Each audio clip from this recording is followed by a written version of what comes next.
Madam ಇಲ್ಲೇ ಬಿಟ್ಟು ಹೋಗಿದ್ದಾರೆ.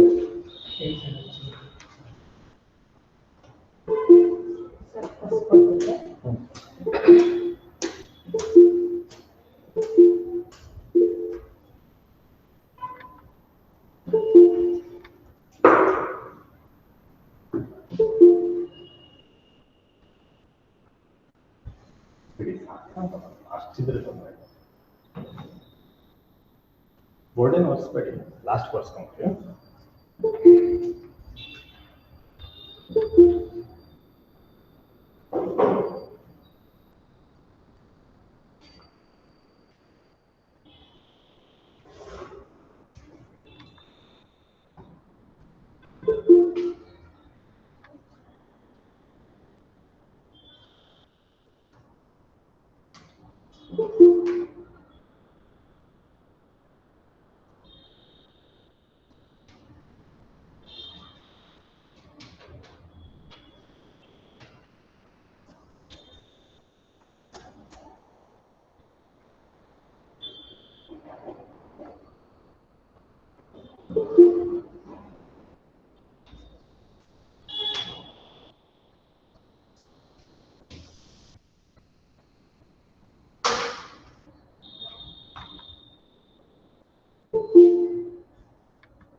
ಬರೀ 28 ಜನ ಆಗೋರಲ್ಲಪ್ಪ, ಶುರು ಮಾಡ್ಬಿಡೋಣ.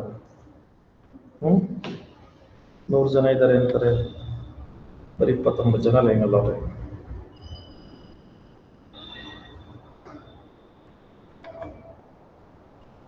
ಯಾಕೆ ವಿಡಿಯೋ ಹಿಂಗಾಗುತ್ತೆ?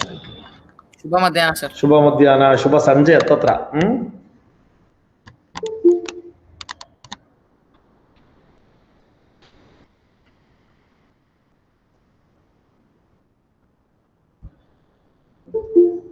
ಬಿಡಿ.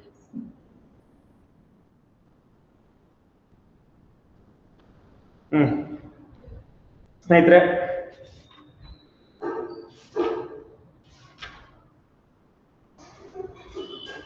ಪಠ್ಯಕ್ರಮದ ಮೊಟ್ಟ ಮೊದಲ ಭಾಗವಾದಂತಹ ವಚನ ಒಂದು ಅಭ್ಯಾಸ ಮಾಡುವಂತ ಪ್ರಾರಂಭವನ್ನು ಮಾಡ್ತಾ ಇದ್ದೇವೆ. ಹಾಗಾಗಿ ನನ್ನ ನಲ್ಮೆಯ ವಿದ್ಯಾರ್ಥಿಗಳೇ, ನಿಮಗೆಲ್ಲರಿಗೂ ಕೂಡ ಆನ್ಲೈನ್ ತರಗತಿಗೆ ಸ್ವಾಗತ, ಸುಸ್ವಾಗತ. ನನ್ನೆ ಸಾಂದರ್ಭಿಕವಾಗಿ ಬಂದಂತ ವಿಚಾರಗಳನ್ನು ಹೇಳ್ತಾ ವಚನ ಸಾಹಿತ್ಯದ ಒಂದಷ್ಟು ಮಾಹಿತಿಗಳನ್ನ ಕೊಡುವಂತ ಪ್ರಯತ್ನವನ್ನು ಮಾಡಿದ್ದೇನೆ. ಆ ಪ್ರಯತ್ನಕ್ಕೆ ತಕ್ಕಂತೆ ನಮ್ಮ ಅಲ್ಲಮನ ಒಂದು ವಿಶಿಷ್ಟತವಾದಂತಹ ಬದುಕಿನ ಒಂದು ಹುಟ್ಟು ಮತ್ತು ಆತನ ಬೆಳವಣಿಗೆ ಹೇಗಾಯ್ತು ಅನ್ನೋದನ್ನ ಹರಿಹರ ಹೇಗೆ ತನ್ನ ಕಾವ್ಯದಲ್ಲಿ, ತನ್ನ ರಗಳೆಯಲ್ಲಿ, ಏನು ಪ್ರಭುದೇವರ ರಗಳೆಯಲ್ಲಿ ಬಹಳ ಸ್ವಾರಸ್ಯಕರವಾಗಿ ಹೇಳಿದ್ದಾನೆ ಎನ್ನುವಂತ ಸಾದೃಶ್ಯ ಸಮೇತವಾದಂತಹ ಉದಾಹರಣೆಯನ್ನು ಕೊಡುವಂತ ಪ್ರಯತ್ನವನ್ನು ಕೂಡ ಮಾಡಿದ್ದೇನೆ. ಅದಕ್ಕೆ ತಕ್ಕಂತೆ ಸಾಹಿತ್ಯ ವಲಯದಲ್ಲಿ ನಮಗೆ ಸಿಕ್ಕಿರುವಂತಹ ಉಲ್ಲೇಖವೂ ಕೂಡ ಹಾಗೆ ಆಗುತ್ತೆ.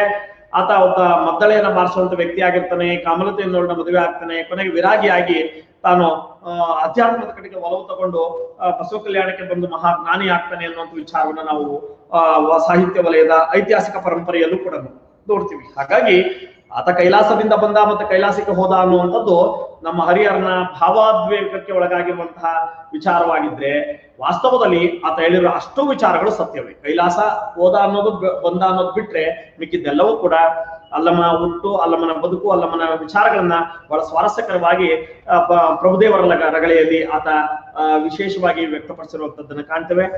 ಇಂತಹ ಅಲ್ಲಮ ಜ್ಞಾನ ಸಂಪತ್ತಿನ ಕೇಂದ್ರವಾಗಿ, ಮಹಾವಿದ್ವತ್ತಿನ ಭಂಡಾರವಾಗಿ ವಚನ ಸಾಹಿತ್ಯದಲ್ಲಿ ಎಷ್ಟು ಮಟ್ಟದ ಎತ್ತರಕ್ಕೆ ಬೆಳಿತಾನೆ ಅಂದ್ರೆ, ಜಗದ್ವಿಖ್ಯಾತವಾದಂತ ಬಸವಣ್ಣನಿಗೆ ತಾನು ಒಂದಷ್ಟು ಮಾಹಿತಿಯನ್ನು ಕೊಡುವಂತ ಅಥವಾ ಆತನಿಗೆ ಮಾರ್ಗದರ್ಶಕನಾಗುವ ಮಟ್ಟಕ್ಕಾನ ಅಲ್ಲಮನ ಜ್ಞಾನ ಶಕ್ತಿ ಇತ್ತು. ಆತನ ಪರಿಪೂರ್ಣವಾದಂತ ಆತ್ಮನಿವೇದನೆ ಮತ್ತು ಆತನ ಅಧ್ಯಾತ್ಮ ಜ್ಞಾನ ಅನ್ನೋದು ಬಸವಣ್ಣನವರನ್ನು ಆದರ್ಶ ಪ್ರಿಯವರನ್ನಾಗಿ ಮಾಡುವಂತಹ ಶಕ್ತಿ ಇದ್ದಂತಹ ಸಂದರ್ಭವನ್ನು ನೋಡಿದಾಗ ಅಲ್ಲಮ ಎಲ್ಲರಿಗಿಂತ ಉತ್ತಮವಾದಂತಹ ಒಬ್ಬ ವ್ಯಕ್ತಿಯಾಗಿ ಮತ್ತು ಅತ್ಯುನ್ನತವಾದಂತಹ ಜ್ಞಾನಿಯಾಗಿ ಕಾಣಿಸ್ತಾನೆ. ಹಾಗಾಗಿ ಜ್ಞಾನದಲ್ಲಿ, ವಚನ ಸಾಹಿತ್ಯದಲ್ಲಿ ಜ್ಞಾನದಲ್ಲಿ ನಂಬರ್ 1 ಅಂದ್ರೆ ಆತ ಅಲ್ಲಮ ಅಂದ್ರೆ ತಪ್ಪಾಗಲ್ಲ. ಅಂತಹ ಅಲ್ಲಮನ ವಚನಗಳಲ್ಲಿ ಒಂದು ಕಡೆ ಸಾಮಾಜಿಕ ವಿಡಂಬನೆ, ಒಂದೊಂದು ಕಡೆ ಮೂಢನಂಬಿಕೆ ವಿಡಂಬನೆ, ಮತ್ತೊಂದು ಕಡೆ ಭಕ್ತರ ದುರ್ನಡತೆಯ ವಿಡಂಬನೆ, ಇನ್ನೊಂದು ಕಡೆ ದೇವರನ್ನೇ ಪ್ರಶ್ನೆ ಮಾಡುವಂತಹ ಧೈರ್ಯ. ಈ ಎಲ್ಲವನ್ನ ನೋಡಿದಾಗ ಅಲ್ಲಮ ಸಹಜ ಧರ್ಮ ಮತ್ತು ಮಾನವ ಧರ್ಮವನ್ನು ಒಂದುಗೂಡಿಸುವಂತ ಒಂದು ಕೆಲಸ. ದೇವರು ಅಂದ್ರೆ ಮತ್ತೇನು ಅಲ್ಲ, ನಮ್ಮ ಬದುಕಿನ ಅಮೂಲ್ಯವಾದಂತಹ ಒಳ್ಳೆತನವನ್ನೇ ನಾವು ದೇವರು ಹೊಂದಲಿಕ್ಕೆ ಸಾಧ್ಯ ಇದೆ. ಅಂತದೊಂದು ಸ್ವಾರಸ್ಯಕರವಾದಂತಹ ಬದುಕನ್ನ ಬದುಕಿದಂತಹ ಕೀರ್ತಿಯನ್ನ ನಾವು ಅಲ್ಲಮನಲ್ಲಿ ಕಾಣ್ತೇವೆ ಅಂತ. ಹಾಗಾಗಿ ಅವನ 3 ವಚನಗಳನ್ನ ನಮ್ಗೆ ಅಭ್ಯಾಸಕ್ಕೆ ಇಟ್ಟಿದ್ದಾರೆ. ಆ 3 ವಚನಗಳನ್ನ ಇವತ್ತು ಮುಗಿಸ್ಬಿಡೋಣ. ಆ ಮೂಲಕವಾಗಿ ನಾಳೆ ಗಟ್ಟಿವಾಳೆಯನ ವಚನ ಮತ್ತೆ ಮುಂದಿನ ವಾರ, ಯಾಕೆ ಗುರುವಾರ ಕೊನೆ ತರಗತಿ ನಿಮ್ಗೆ ಹೌದಲ್ಲ, ಕನ್ನಡ ಗುರುವಾರ ಕೊನೆ ತರಗತಿ, ಇನ್ನು ಶುಕ್ರವಾರ ಶನಿವಾರ ಇರೋದಿಲ್ಲ, ಮತ್ತೆ ಸೋಮವಾರದಿಂದ ಮತ್ತೆ ಗುರುವಾರ ತನಕ ಹೇಳಿದ್ದಾರೆ ನಿಮ್ಗೆ ಹೇಳಿದರೆ ಕನ್ನಡ ತರಗತಿಯನ್ನ ಗುರುವಾರ ಕೊನೆ ತರಗತಿ ಹೇಳಿದ್ದಾರೆ. ಪ್ರತಿ ವಾರ ಸೋಮವಾರ, ಮಂಗಳವಾರ, ಬುಧವಾರ, ಗುರುವಾರ ಕೊನೆ ತರಗತಿ, ಅಂದ್ರೆ ಈಗ 4ರಿಂದ 5 ಅರ್ಥ ಆಯ್ತಲ್ಲ. ಹಾಗಾಗಿ ನಾಳೆ ಗಟ್ಟಿವಾಳೆಯನ್ನ ಮುಗಿಸಿದ್ರೆ ಇನ್ನ ಸೋಮವಾರ ಅಕ್ಕ ಮಹಾದೇವಿಯನ್ನು ಮುಗಿಸ್ಲಿಕ್ಕೆ ಅವಕಾಶ ಆಗುತ್ತೆ, ಅವರ ವಚನಗಳನ್ನ ಅಭ್ಯಾಸ ಮಾಡ್ಲಿಕ್ಕೆ ಅವಕಾಶ ಆಗುತ್ತೆ. ಈಗ ನಮ್ಮ ಮುಂದೆ ಇವತ್ತಿನ ಒಂದು ಭಾಗ ಅಲ್ಲಮನ ವಚನಗಳು. ಬನ್ನಿ. ಕಾಲುಗಳೆಂಬವು ಗಾಲಿ ಕಂಡಯ್ಯ, ದೇಹವೆಂಬುದು ತುಂಬಿದ ಬಂಡಿ ಕಂಡಯ್ಯ, ಬಂಡಿ ಒಡೆಯುವವರ ಇವರು ಮಾನಿಸರು, ಒಬ್ಬರಿಗೊಬ್ಬರು ಸಮವಿಲ್ಲಯ್ಯ, ಅದರ ಇಚ್ಛೆಯನರಿದು ಹೊಡೆಯದಿರ್ತಾರೆ, ಅದರ ಚುಮುರಿಯಿತ್ತು ಗುಹೇಶ್ವರ. ನೋಡಿ, ಪಂಚೇಂದ್ರಿಯಗಳು ಅನ್ನುವಂಥದ್ದು ಮನುಷ್ಯನ ಬದುಕನ್ನ ಒಂದು ವ್ಯವಸ್ಥಿತವಾದ ದಾರಿಗೆ ತೆಗೆದುಕೊಂಡು ಹೋಗುವ ಸಾಧನವಾಗಿರ್ಬೇಕೆ ಹೊರತು ಮನುಷ್ಯನ ಲೋಲುಪತೆಯ ಮತ್ತು ಆತನ ಆಕರ್ಷಣೆಗೆ ಒಳಪಡಿಸುವಂತಹ ಒಂದು ವಿಚಿತ್ರಕಾರಿಯಾದಂತಹ ಶತ್ರುಗಳಾಗಬಾರ್ದು. ಯಾಕೆಂದ್ರೆ ಇಂದ್ರಿಯಗಳು ಅತೀಂದ್ರಿಯವನ್ನ ಹುಡುಕಾಟ ಮಾಡ್ಬೇಕೆ ಹೊರತು ಇಂದ್ರಿಯಗಳು ಲೌಕಿಕದ ಎಡೆಗೆ ಹೋಗಬಾರ್ದು. ಇದು ಆಧ್ಯಾತ್ಮದ ವಿರೋಧ ಅನ್ನುವಂಥದ್ದು. ಉದಾಹರಣೆಗೆ ನಮ್ಮ ಕಣ್ಣು ಮುಂದೆ ಎಲ್ಲವೂ ಕಾಣ್ತಾ ಇರುತ್ತೆ, ವಾಸ್ತವದಲ್ಲಿ ಕೆಲವ್ರಿಗೆ ಇಷ್ಟ ಆಗುತ್ತೆ, ಕೆಲವ್ರಿಗೆ ಇಷ್ಟ ಆಗೋದಿಲ್ಲ. ಈಗ ಒಳ್ಳೇದಿಷ್ಟ ಆದ್ರೆ ಆತನ ಹೃದಯ ಮತ್ತು ಮನಸ್ಸು ಒಳ್ಳೆ ಕಡೆ ವಾಲುತ್ತೆ, ಕೆಟ್ಟದಿಷ್ಟ ಆದ್ರೆ ಅರ್ಥ ಆಯ್ತಾ ಆತನ ಮನಸ್ಸು ಗೊತ್ತಿಲ್ಲದಂತೆ ಕೆಟ್ಟ ಕಡೆ ವಾಲ್ತಾ ಹೋಗುತ್ತೆ. ಹಾಗಾಗಿ ಇಂದ್ರಿಯಗಳ ಒಂದು ನಿಯಂತ್ರಣವನ್ನು ಹೇರಬೇಕು ಮತ್ತು ಇಂದ್ರಿಯಗಳನ್ನ ಮನಸ್ಸು ಹೇಳಿದಂತೆ ಕೇಳಿಸ್ಬೇಕು. ನಾವು ಇಂದ್ರಿಯಗಳು ಹೇಳಿದಂತೆ ಮನಸ್ಸು ಕೇಳಬಾರದು, ಮನಸ್ಸು ಹೇಳಿದಂತೆ ಅಥವಾ ಬುದ್ಧಿ ಹೇಳಿದಂತೆ ಇಂದ್ರಿಯಗಳು ಕೆಲಸ ಮಾಡಬೇಕು. ಉದಾಹರಣೆಗೆ ಒಂದು ಕಲ್ಮಶವಾದಂತಹ ಸಮಾಜವು ಎದುರುಗಡೆ ಇದೆ, ಸುಂದರವಾದಂತಹ ಆದರ್ಶ ಸಮಾಜವು ಎದುರುಗಡೆ ಇದೆ. ನನ್ನ ಕಣ್ಣಿಗೆ ನಿರ್ದೇಶನ ಕೊಡಬೇಕು, ನೀನು ಕಲ್ಮಶವನ್ನು ನೋಡ್ಬೇಡ, ನೀನು ಸುಂದರವಾಗಿರೋದನ್ನ ನೋಡು. ಯಾಕೆಂದ್ರೆ ಕಲ್ಮಶವನ್ನ ನೋಡಿದ ತಕ್ಷಣ ನನ್ನ ಮನಸ್ಸು ಕಲ್ಮಶದ ಆ ಒಂದು ಆಕರ್ಷಣೆಗೆ ಒಳಗಾಗ್ಬಿಡುತ್ತೆ. ಅರ್ಥ ಆಯ್ತಲ್ಲ. ಉದಾಹರಣೆಗೆ ಇಲ್ಲೊಬ್ಬ ಪ್ರಸಾದವನ್ನ ತಿಂತಾ ಇದ್ದಾನೆ, ಇಲ್ಲೊಬ್ಬ ಧೂಮಪಾನವನ್ನ ಮಾಡ್ತಾ ಇದ್ದಾನೆ.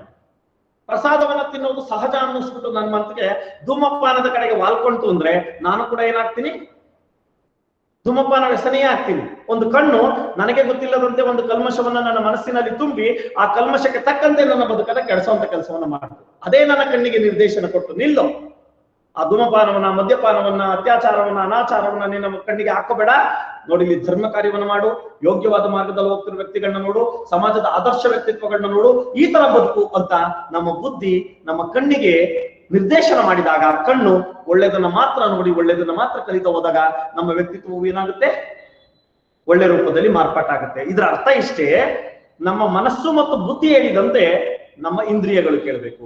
ಯಾರು ಆ ಇಂದ್ರಿಯಗಳನ್ನ ನಮ್ಮ ಹತೋಟಿಗೆ ತೆಗೆದುಕೊಳ್ಳುವಂತ ಪ್ರಯತ್ನ ಮಾಡೋದಿಲ್ಲ, ಯಾರು ಇಂದ್ರಿಯಗಳನ್ನ ನಮ್ಮ ಹೇಳಿಕೆಗೆ ತಕ್ಕಂತೆ, ನಮ್ಮ ನಿರ್ದೇಶನಕ್ಕೆ ತಕ್ಕಂತೆ ದಡಿಸಿಕೊಳ್ಳುವ ಅಥವಾ ದುಡಿಸಿಕೊಳ್ಳುವ ಕೆಲಸವನ್ನು ಮಾಡೋದಿಲ್ಲ, ಅವರು ತಮ್ಮ ಬದುಕನ್ನ ಸಂಪೂರ್ಣವಾಗಿ ಅವನತಿಯೆಡೆಗೆ ತೆಗೆದುಕೊಂಡು ಹೋಗ್ತಾರೆ. ಅಂದ್ರೆ ಅರ್ಥ, ಇಂದ್ರಿಯಗಳು ನಾವ್ ಹೇಳ್ದಂಗೆ ಕೇಳಬೇಕು ಹೊರತು ನಾವು ಇಂದ್ರಿಯಗಳು ಹೇಳ್ದಂಗೆ ಕೇಳಬಾರ್ದು. ಅರ್ಥ ಆಯ್ತಲ್ಲ. ಹಾಗಾಗಿ ಇಲ್ಲಿ ಸೂಕ್ಷ್ಮ ನೋಡಿ, ಕಾಲುಗಳೆಂಬವು ಗಾಲಿ ಕಂಡಯ್ಯ, ಬಸವಣ್ಣ ಹೇಳ್ತಾ ಎನ್ನ ಕಾಲೇ ಕಂಬ. ನಾನು ಹೇಳಿದ್ದೀನಿ ಆ ಪದ್ಯ ವಚನವನ್ನು ಕೇಳಿದ್ರಲ್ಲ, ದೇಹವೇ ದೇಗುಲ ಶಿರವನ್ನ ಕಳಸವಯ್ಯ, ಕೇಳಿದ್ರಿ ಅಲ್ವಾ. ಎನ್ನ ಕಾಲೇ ಕಂಬ ಅಂತ ಬಸವಣ್ಣ ಹೇಳಿದ್ರೆ ಅಲ್ಲಮ್ಮ ಹೇಳ್ತಾನೆ, ನನ್ನ 2 ಕಾಲುಗಳು 2 ಚಕ್ರ ಇದ್ದಂತೆ. ಸರ್, 2 ಕಾಲುಗಳು 2 ಚಕ್ರ ಬಸವಣ್ಣ ಹೇಳಿದ ಕಂಬ ಅಂತ. ಹೌದು, ದೇವಾಲಯಕ್ಕೆ ಕಂಬ ಬೇಕು, ಹೌದಲ್ವಾ. ಕಂಬ ಇದ್ದಲ್ಲಿ ದೇವಾಲಯ ಕಟ್ಟೋದಿಲ್ಲ. ನೀವು ಗಮನಿಸಿ ನೋಡಿ, ಮನೆ ಕಟ್ಟದೆ ಬೇರೆ, ದೇವಾಲಯ ಕಟ್ಟದೆ ಬೇರೆ. ದೇವಾಲಯದಲ್ಲಿ ಕಂಬಗಳು ಪ್ರಾಶಸ್ತ್ಯ ಇದೆ. ಕಾಲುಗಳು ಕಂಬ ಆದ್ರೆ ದೇಹ ಏನಂತೆ, ದೇವಾಲಯ. ಯಾಕೆ ಮಾಡ್ತಾ ಹೋಗ್ಬಿಟ್ರೆ ಕನ್ನಡ ಕಷ್ಟ ಆಗ್ತಾ ಇದೆಯಾ, ಅರ್ಥ ಆಗ್ತಿದೆಯಲ್ವಾ? ಜೋರಾಗಿ ಮಾತಾಡಿ, ತಪ್ಪೇನಿಲ್ಲ. ಕಾಲುಗಳು ಕಂಬ ಆದ್ರೆ ದೇಹ ಏನು, ದೇವಾಲಯ ಇದ್ದಂತೆ. ಹಾಗೇನೆ ಇಲ್ಲಿ ಕಾಲುಗಳು ಗಾಲಿ ಆದಾಗ ದೇಹ ಏನಂತೆ, ಅಲ್ಲಮನ ದೃಷ್ಟಿಲಿ ತುಂಬಿದ ಬಂಡಿ. ಬಂಡಿ ಅಂದ್ರೇನು, ಗಾಡಿ ಅಂತ. ಅವತ್ತಿಗೆ ನಮ್ಗೆ ಗೊತ್ತಿದ್ದು ಒಂದೇ ಬಂಡಿ, ಯಾವ್ದು, ಕುದುರೆ ಬಂಡಿ ಅಪ್ಪ, ಜಡ್ಕಾ ಬಂಡಿ. ಹೌದಪ್ಪ. ಈಗ ಆದ್ರೆ ನಿಮ್ಗೆ ಬಸ್ ಉಂಟು, ಕಾರ್ ಉಂಟು, ಲಾರಿ ಉಂಟು, ಟ್ರಕ್ ಉಂಟು, ಜೆಸಿಬಿ ಉಂಟು, ಇಟಾಚಿ ಉಂಟು, ಇನ್ನು ಏನೇನೇನೇನೋ ಉಂಟು. ಯಾಂತ್ರಿಕವಾದಂತ ಒಂದು ಮೋಟಾರ್ ವಾಹನಗಳನ್ನ ನೋಡ್ತೀರಾ. ಆದ್ರೆ ಒಂದು ಕಾಲಕ್ಕೆ ಜೈವಿಕವಾದಂತ ವಾಹನಗಳನ್ನ ನೋಡ್ತಾ ಇದ್ದು, ಕುದುರೆ ಗಾಡಿಯನ್ನ ನೋಡ್ತಾ ಇದ್ದು, ಅಥವಾ ಎತ್ತಿನ ಗಾಡಿಯನ್ನ ನೋಡ್ತಾ ಇದ್ದು, ಅವಕ್ಕೆ ಬಂಡಿ ಅಂತ ಹೆಸರಿಟ್ಟಿದ್ದು. ರಾಜ ಮಹಾರಾಜರು ಕೂತ್ಕೊಳ್ಳುವಂತದ್ದಾದ್ರೆ ರಥ ಅನ್ನೋರು, ಸಾಮಾನ್ಯ ಜನ ಕೂತ್ಕೊಳ್ಳೋದಾದ್ರೆ ಬಂಡಿ ಅನ್ನೋರು. ಅರ್ಥ ಆಗ್ತಿದೆ ಹೇಳ್ತಿರೋದು? ಹಾಗಾಗಿ ಕಾಲುಗಳೆಂಬವು ಗಾಲಿ ಕಂಡಯ್ಯ, ನನ್ನ ಎರಡು ಕಾಲುಗಳು ಎರಡು ಚಕ್ರವಿದ್ದಂತೆ. ಬರ್ಕೊಳ್ಳಿ, ಗಾಲಿ ಅಂದ್ರೇನು? ಚಕ್ರವಿದ್ದಂತೆ.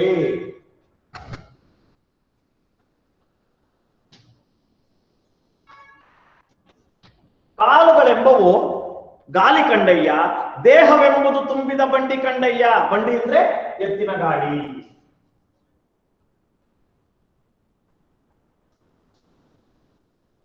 ಬಂಡಿ ಗಾಡಿ. ದೇಹವನ್ನ ಗಾಡಿಗೆ ಹೋಲಿಸ್ತಾ ಇದ್ದಾನೆ. ಆ ಗಾಡಿಯಲ್ಲಿ ತುಂಬಿದ ಬಂಡಿ ಅಂತ ಬೇರೆ ಅಂತ. ಸರ್ ಏನ್ ಸರ್ ಇದು? ಖಾಲಿ ಗಾಡಿ ನೋಡಿದೀವಿ, ಹೌದಲ್ವಾ? ಎತ್ತುಗಳು ಕಟ್ಟಿದ್ದಾರೆ, ಖಾಲಿ ಗಾಡಿ ನೋಡಿದೀವಿ. ಇದನ್ನು ತುಂಬಿದ ಬಂಡಿ ಅಂತ ಯಾಕೆ ಬಳಸ್ತಾ? ಸಾಮಾನ್ಯವಾಗಿ ದೇಹವೆಂಬುದು ಬಂಡಿ ಕಂಡಯ್ಯ ಅನ್ಬೋದಿತ್ತಲ್ಲ, ಯಾಕೆ ತುಂಬಿದ ಬಂಡಿಯಿಂದ? ಏನ ತುಂಬೋದು ಹೇಳಿ ನೋಡೋಣ. ತುಂಬಿರೋದು ಅಂದ್ರೆ ಏನು? ಒಳ್ಳೆತನ. ಒಳ್ಳೆತನ ಮಾತ್ರ ಇರುತ್ತಾ ಮನುಷ್ಯನಲ್ಲಿ? ಜ್ಞಾನ ಇಲ್ಲ ಸರ್. ಮತ್ತೇನೇನು ಇರುತ್ತೆ ಸರ್? ಜ್ಞಾನ. ನಾನು ಹೇಳ್ಬೋದಾ ಇಂಗ್ಲಿಷ್ ನಲ್ಲಿ? ಲೈಫ್ ಅಂದ್ರೆ ಮತ್ತೇನು ಅಲ್ಲ, ಎಕ್ಸ್ಪೀರಿಯನ್ಸ್ ಅಂತ. ಲೈಫ್ ಇಸ್ ಎ ಎಕ್ಸ್ಪೀರಿಯನ್ಸ್, ಅನುಭವ. ಜೀವನ ಅಂದ್ರೆ ಏನಪ್ಪ? ಅನುಭವ. ಹಾಗಾದ್ರೆ ನಾವೇನ್ ತುಂಬಿಕೊಂಡಿದೀವಿ? ಏನ್ ತುಂಬಿಕೊಂಡಿದೀವಿ? ಅದಕ್ಕೆ ನಾನು ಕೇಳಿದ್ದು ಒಳ್ಳೇದು ಮಾತ್ರ ಇರುತ್ತಾ ಅಂತ. ಏನಿದು? ಅನುಭವ. ಏನ್ ಅನುಭವ? ಕೆಟ್ಟದ್ದು ಇರ್ಬೋದು, ಎಲ್ಲಾ ತರದ ಅನುಭವ, ಎಲ್ಲಾ ತರದ್ದು ಇರುತ್ತೆ ನಮ್ಗೆ. ನಿಜನಾ? ಅರ್ಥ ಆಗ್ತಿದ್ಯಾ? ಹೌದಲ್ವಾ? ಮನುಷ್ಯನ ಬದುಕು ಅನ್ನುವಂಥದ್ದು ಒಂದು ಅನುಭವಾತ್ಮಕವಾದಂತಹ ಸಾರ. ಅದಕ್ಕೆ ಇದನ್ನ ಅರ್ಥ ಮಾಡಿಕೊಂಡವನೇ ಏನಾಗ್ತಾನೆ? ಅನುಭವಿ. ಭವಿ ಆಗ್ತಾನ? ಭವಿ ಆಗ್ತಾನ? ಅನುಭಾವಿ. ಇದರ ಅರ್ಥ ದಯವಿಟ್ಟು ಅರ್ಥ ಮಾಡ್ಕೊಳ್ಳಿ. ಅನುಭವನೇ ಬೇರೆ, ಅನುಭಾವನೆ ಬೇರೆ. ಅನುಭವ ನಮ್ಗಾಗೋ ಎಕ್ಸ್ಪೀರಿಯನ್ಸ್, ಅನುಭಾವ ಆ ಎಕ್ಸ್ಪೀರಿಯನ್ಸ್ ಇಂದ ಬಂದ ನಾಲೆಡ್ಜ್, ಜ್ಞಾನ. ಅರ್ಥ ಆಗ್ತಿದೆಯಾ ಹೇಳ್ತಿರೋದು? ಹಾಗಾಗಿ ಇದನ್ನ ನಾವು ತುಂಬಿಕೊಂಡಿದ್ದೀವಿ. ಎಂದ್ರಲ್ಲಿ? ಎಂತ ತುಂಬಿಕೊಂಡಿದ್ದೀವಿ? ಗಾಡಿಯಲ್ಲಿ. ಬಂಡಿ. ಎಂತ ಬಂಡಿ ಅದು? ದೇಹದ ಬಂಡಿ. ನೋಡಿ ಅಂದ್ರೆ ಇಲ್ಲಿ ವಾಚ್ಯಾರ್ಥ ಮತ್ತು ಲಕ್ಷ್ಯಾರ್ಥ ಅಂತ ಇದೆ.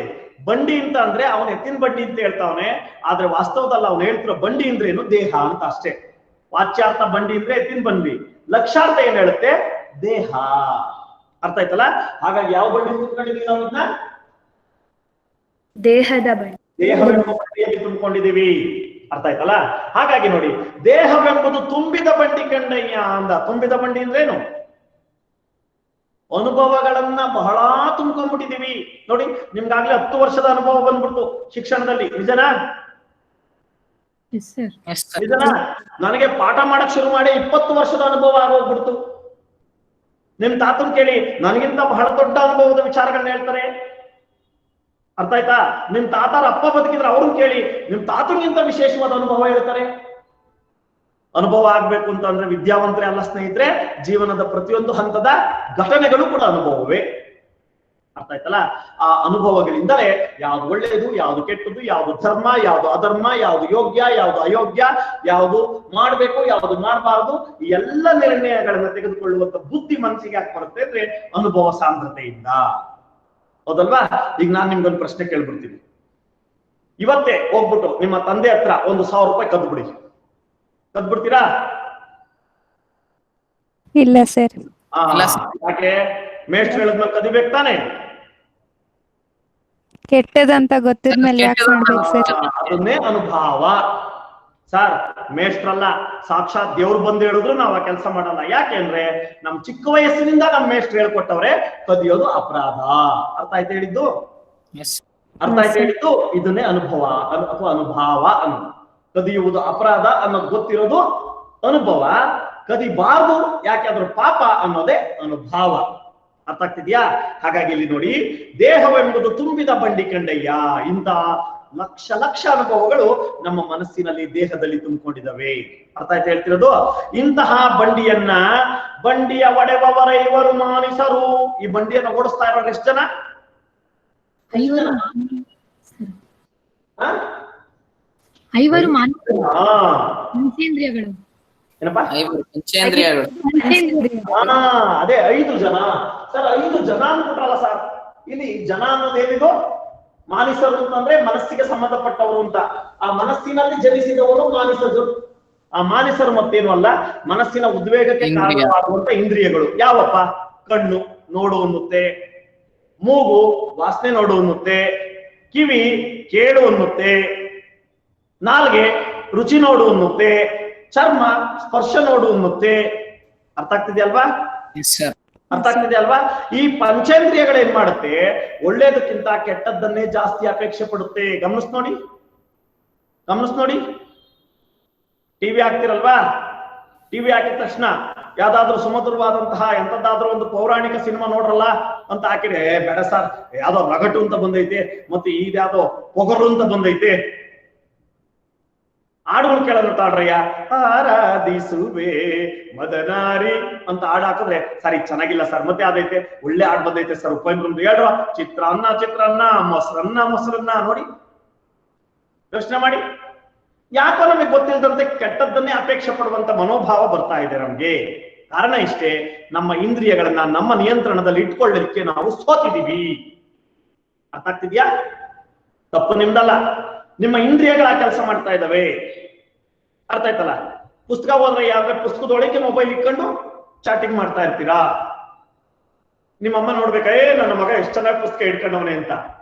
ಅರ್ಥ ಆಯ್ತಲ್ಲ? ನೋಡಿ ಎಷ್ಟು ಚೆನ್ನಾಗಿ ಪುಸ್ತಕ ಓದ್ತೀರಾ ಅಂದ್ರೆ, ನನ್ನ ಮಗ ಬೆಳಗ್ಗೆ ಕುತ್ಕೊಂಡವನು ಅಲ್ಲಾಡಿಲ್ಲ ಪುಸ್ತಕ.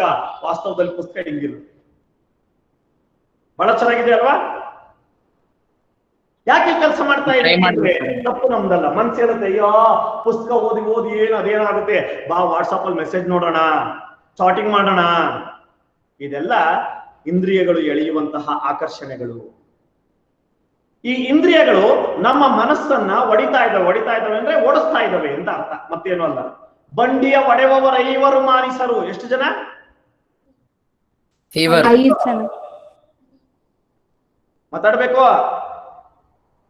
5 ಜನ. 5 ಜನ. ಯಾರ್ಯಾರು ಅಂತ ಗೊತ್ತಾಯ್ತಲ್ವಾ? ಕಿವಿ, ಮೂಗು, ನಾಲಿಗೆ, ಚರ್ಮ. ಅರ್ಥ ಆಯ್ತಲ್ಲ? ಈ 5 ಮಾನಿಸರು ಒಬ್ಬರಿಗೊಬ್ಬರಿಗೆ ಸಮವಿಲ್ಲಯ್ಯ. No understanding. ಏನಿಲ್ಲ ಅವರಲ್ಲಿ ಅಂಡರ್ಸ್ಟ್ಯಾಂಡಿಂಗ್ ಇಲ್ಲ. ಕಣ್ಣು ಹೇಳುತ್ತೆ, ನೋಡು ಧರ್ಮದ ವಿಚಾರವನ್ನ ನೋಡು ಅಂತ. ಕಿವಿ ಹೇಳುತ್ತೆ, ಅದ್ಯಾವುದೋ ಧರ್ಮದ ಒಂದು ವಿಚಾರ ಕೇಳೋದ್ಕಿಂತ ಕೆಟ್ಟದೊಂದು ಹಾಡು ಬರ್ತಾಯ್ತು, ಅದನ್ನ ಕೇಳು ಅನ್ನುತ್ತೆ. ಮನ್ಸು ಹೇಳುತ್ತೆ, ಅಯ್ಯೋ ಆ ಕಡೆಗೆ ಯಾಕೆ ಹೋಗ್ತೀಯಾ, ನಾಲ್ಗೆ ರುಚಿ, ಬಾಯಿಲಿ ಕೇಸರಿ ಬಾತು ಮಸಾಲೆ ದೋಸೆ ಎಲ್ಲ ರುಚಿಯಾಗಿದೆ, ಇಲ್ಲಿ ತಿನ್ನು ಅನ್ನುತ್ತೆ. ಮೂಗ್ ಹೇಳುತ್ತೆ, ಎಂತ ಘಮ್ಮನ್ನುವಂತ ವಾಸನೆ ಅಂತ ಆ ಕಡೆಗೆ ಮನ್ಸು ಎಳೆಯುತ್ತೆ. ಚರ್ಮ ಹೇಳುತ್ತೆ, ಆಹಾ ಎಂತ ಸ್ಪರ್ಶ ಅಂತ ನಮ್ಮನ್ನ ಹಾಳು ಮಾಡುತ್ತೆ. ಅರ್ಥ ಆಯ್ತಲ್ಲ? ಒಬ್ರಿಗೊಬ್ರಿಗೆ ಸಮ ಇಲ್ಲ. ಈ ಎಲ್ಲ 5 ಜನರ ಒತ್ತಡದಿಂದ ನಮ್ಮಲ್ಲಿ ಏನ್ ಕೊರತೆ ಬರ್ತಾ ಇದೆ? ಏಕಾಗ್ರತೆ, ಕಾನ್ಸಂಟ್ರೇಷನ್ ಲಾಸ್ ಆಗ್ತಾ ಇದೆ. ಒಪ್ಕೊಂತೀರಾ? ಪುಸ್ತಕ ಹಿಡ್ಕೊಂಡು ಕೂತಿರ್ತೀರಾ, ಎಕ್ಸಾಮ್ ಟೈಮು ಓದ್ತಿದ್ದೀರಾ, ನಿಮ್ ಫೇವ್ರೆಟ್ ಸಿನಿಮಾ ಬರ್ತಾ ಇದೆ, ಏನ್ ಮಾಡ್ತೀರಾ?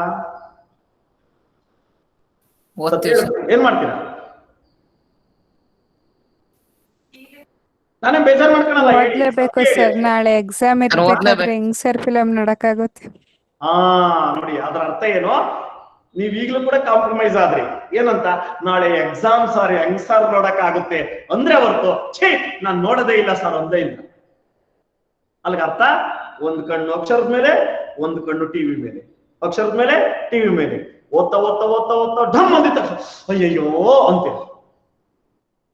ಸತ್ಯನ ಸುಳ್ಳ? ಸತ್ಯ ಅಲ್ವಾ? ತಪ್ಪು ನಿಮ್ದಲ್ಲ ಸ್ನೇಹಿತರೆ. ನಿಮ್ಮ ಇಂದ್ರಿಯಗಳು ನಿಮ್ಮ ಮಾತು ಕೇಳ್ತಿಲ್ಲ.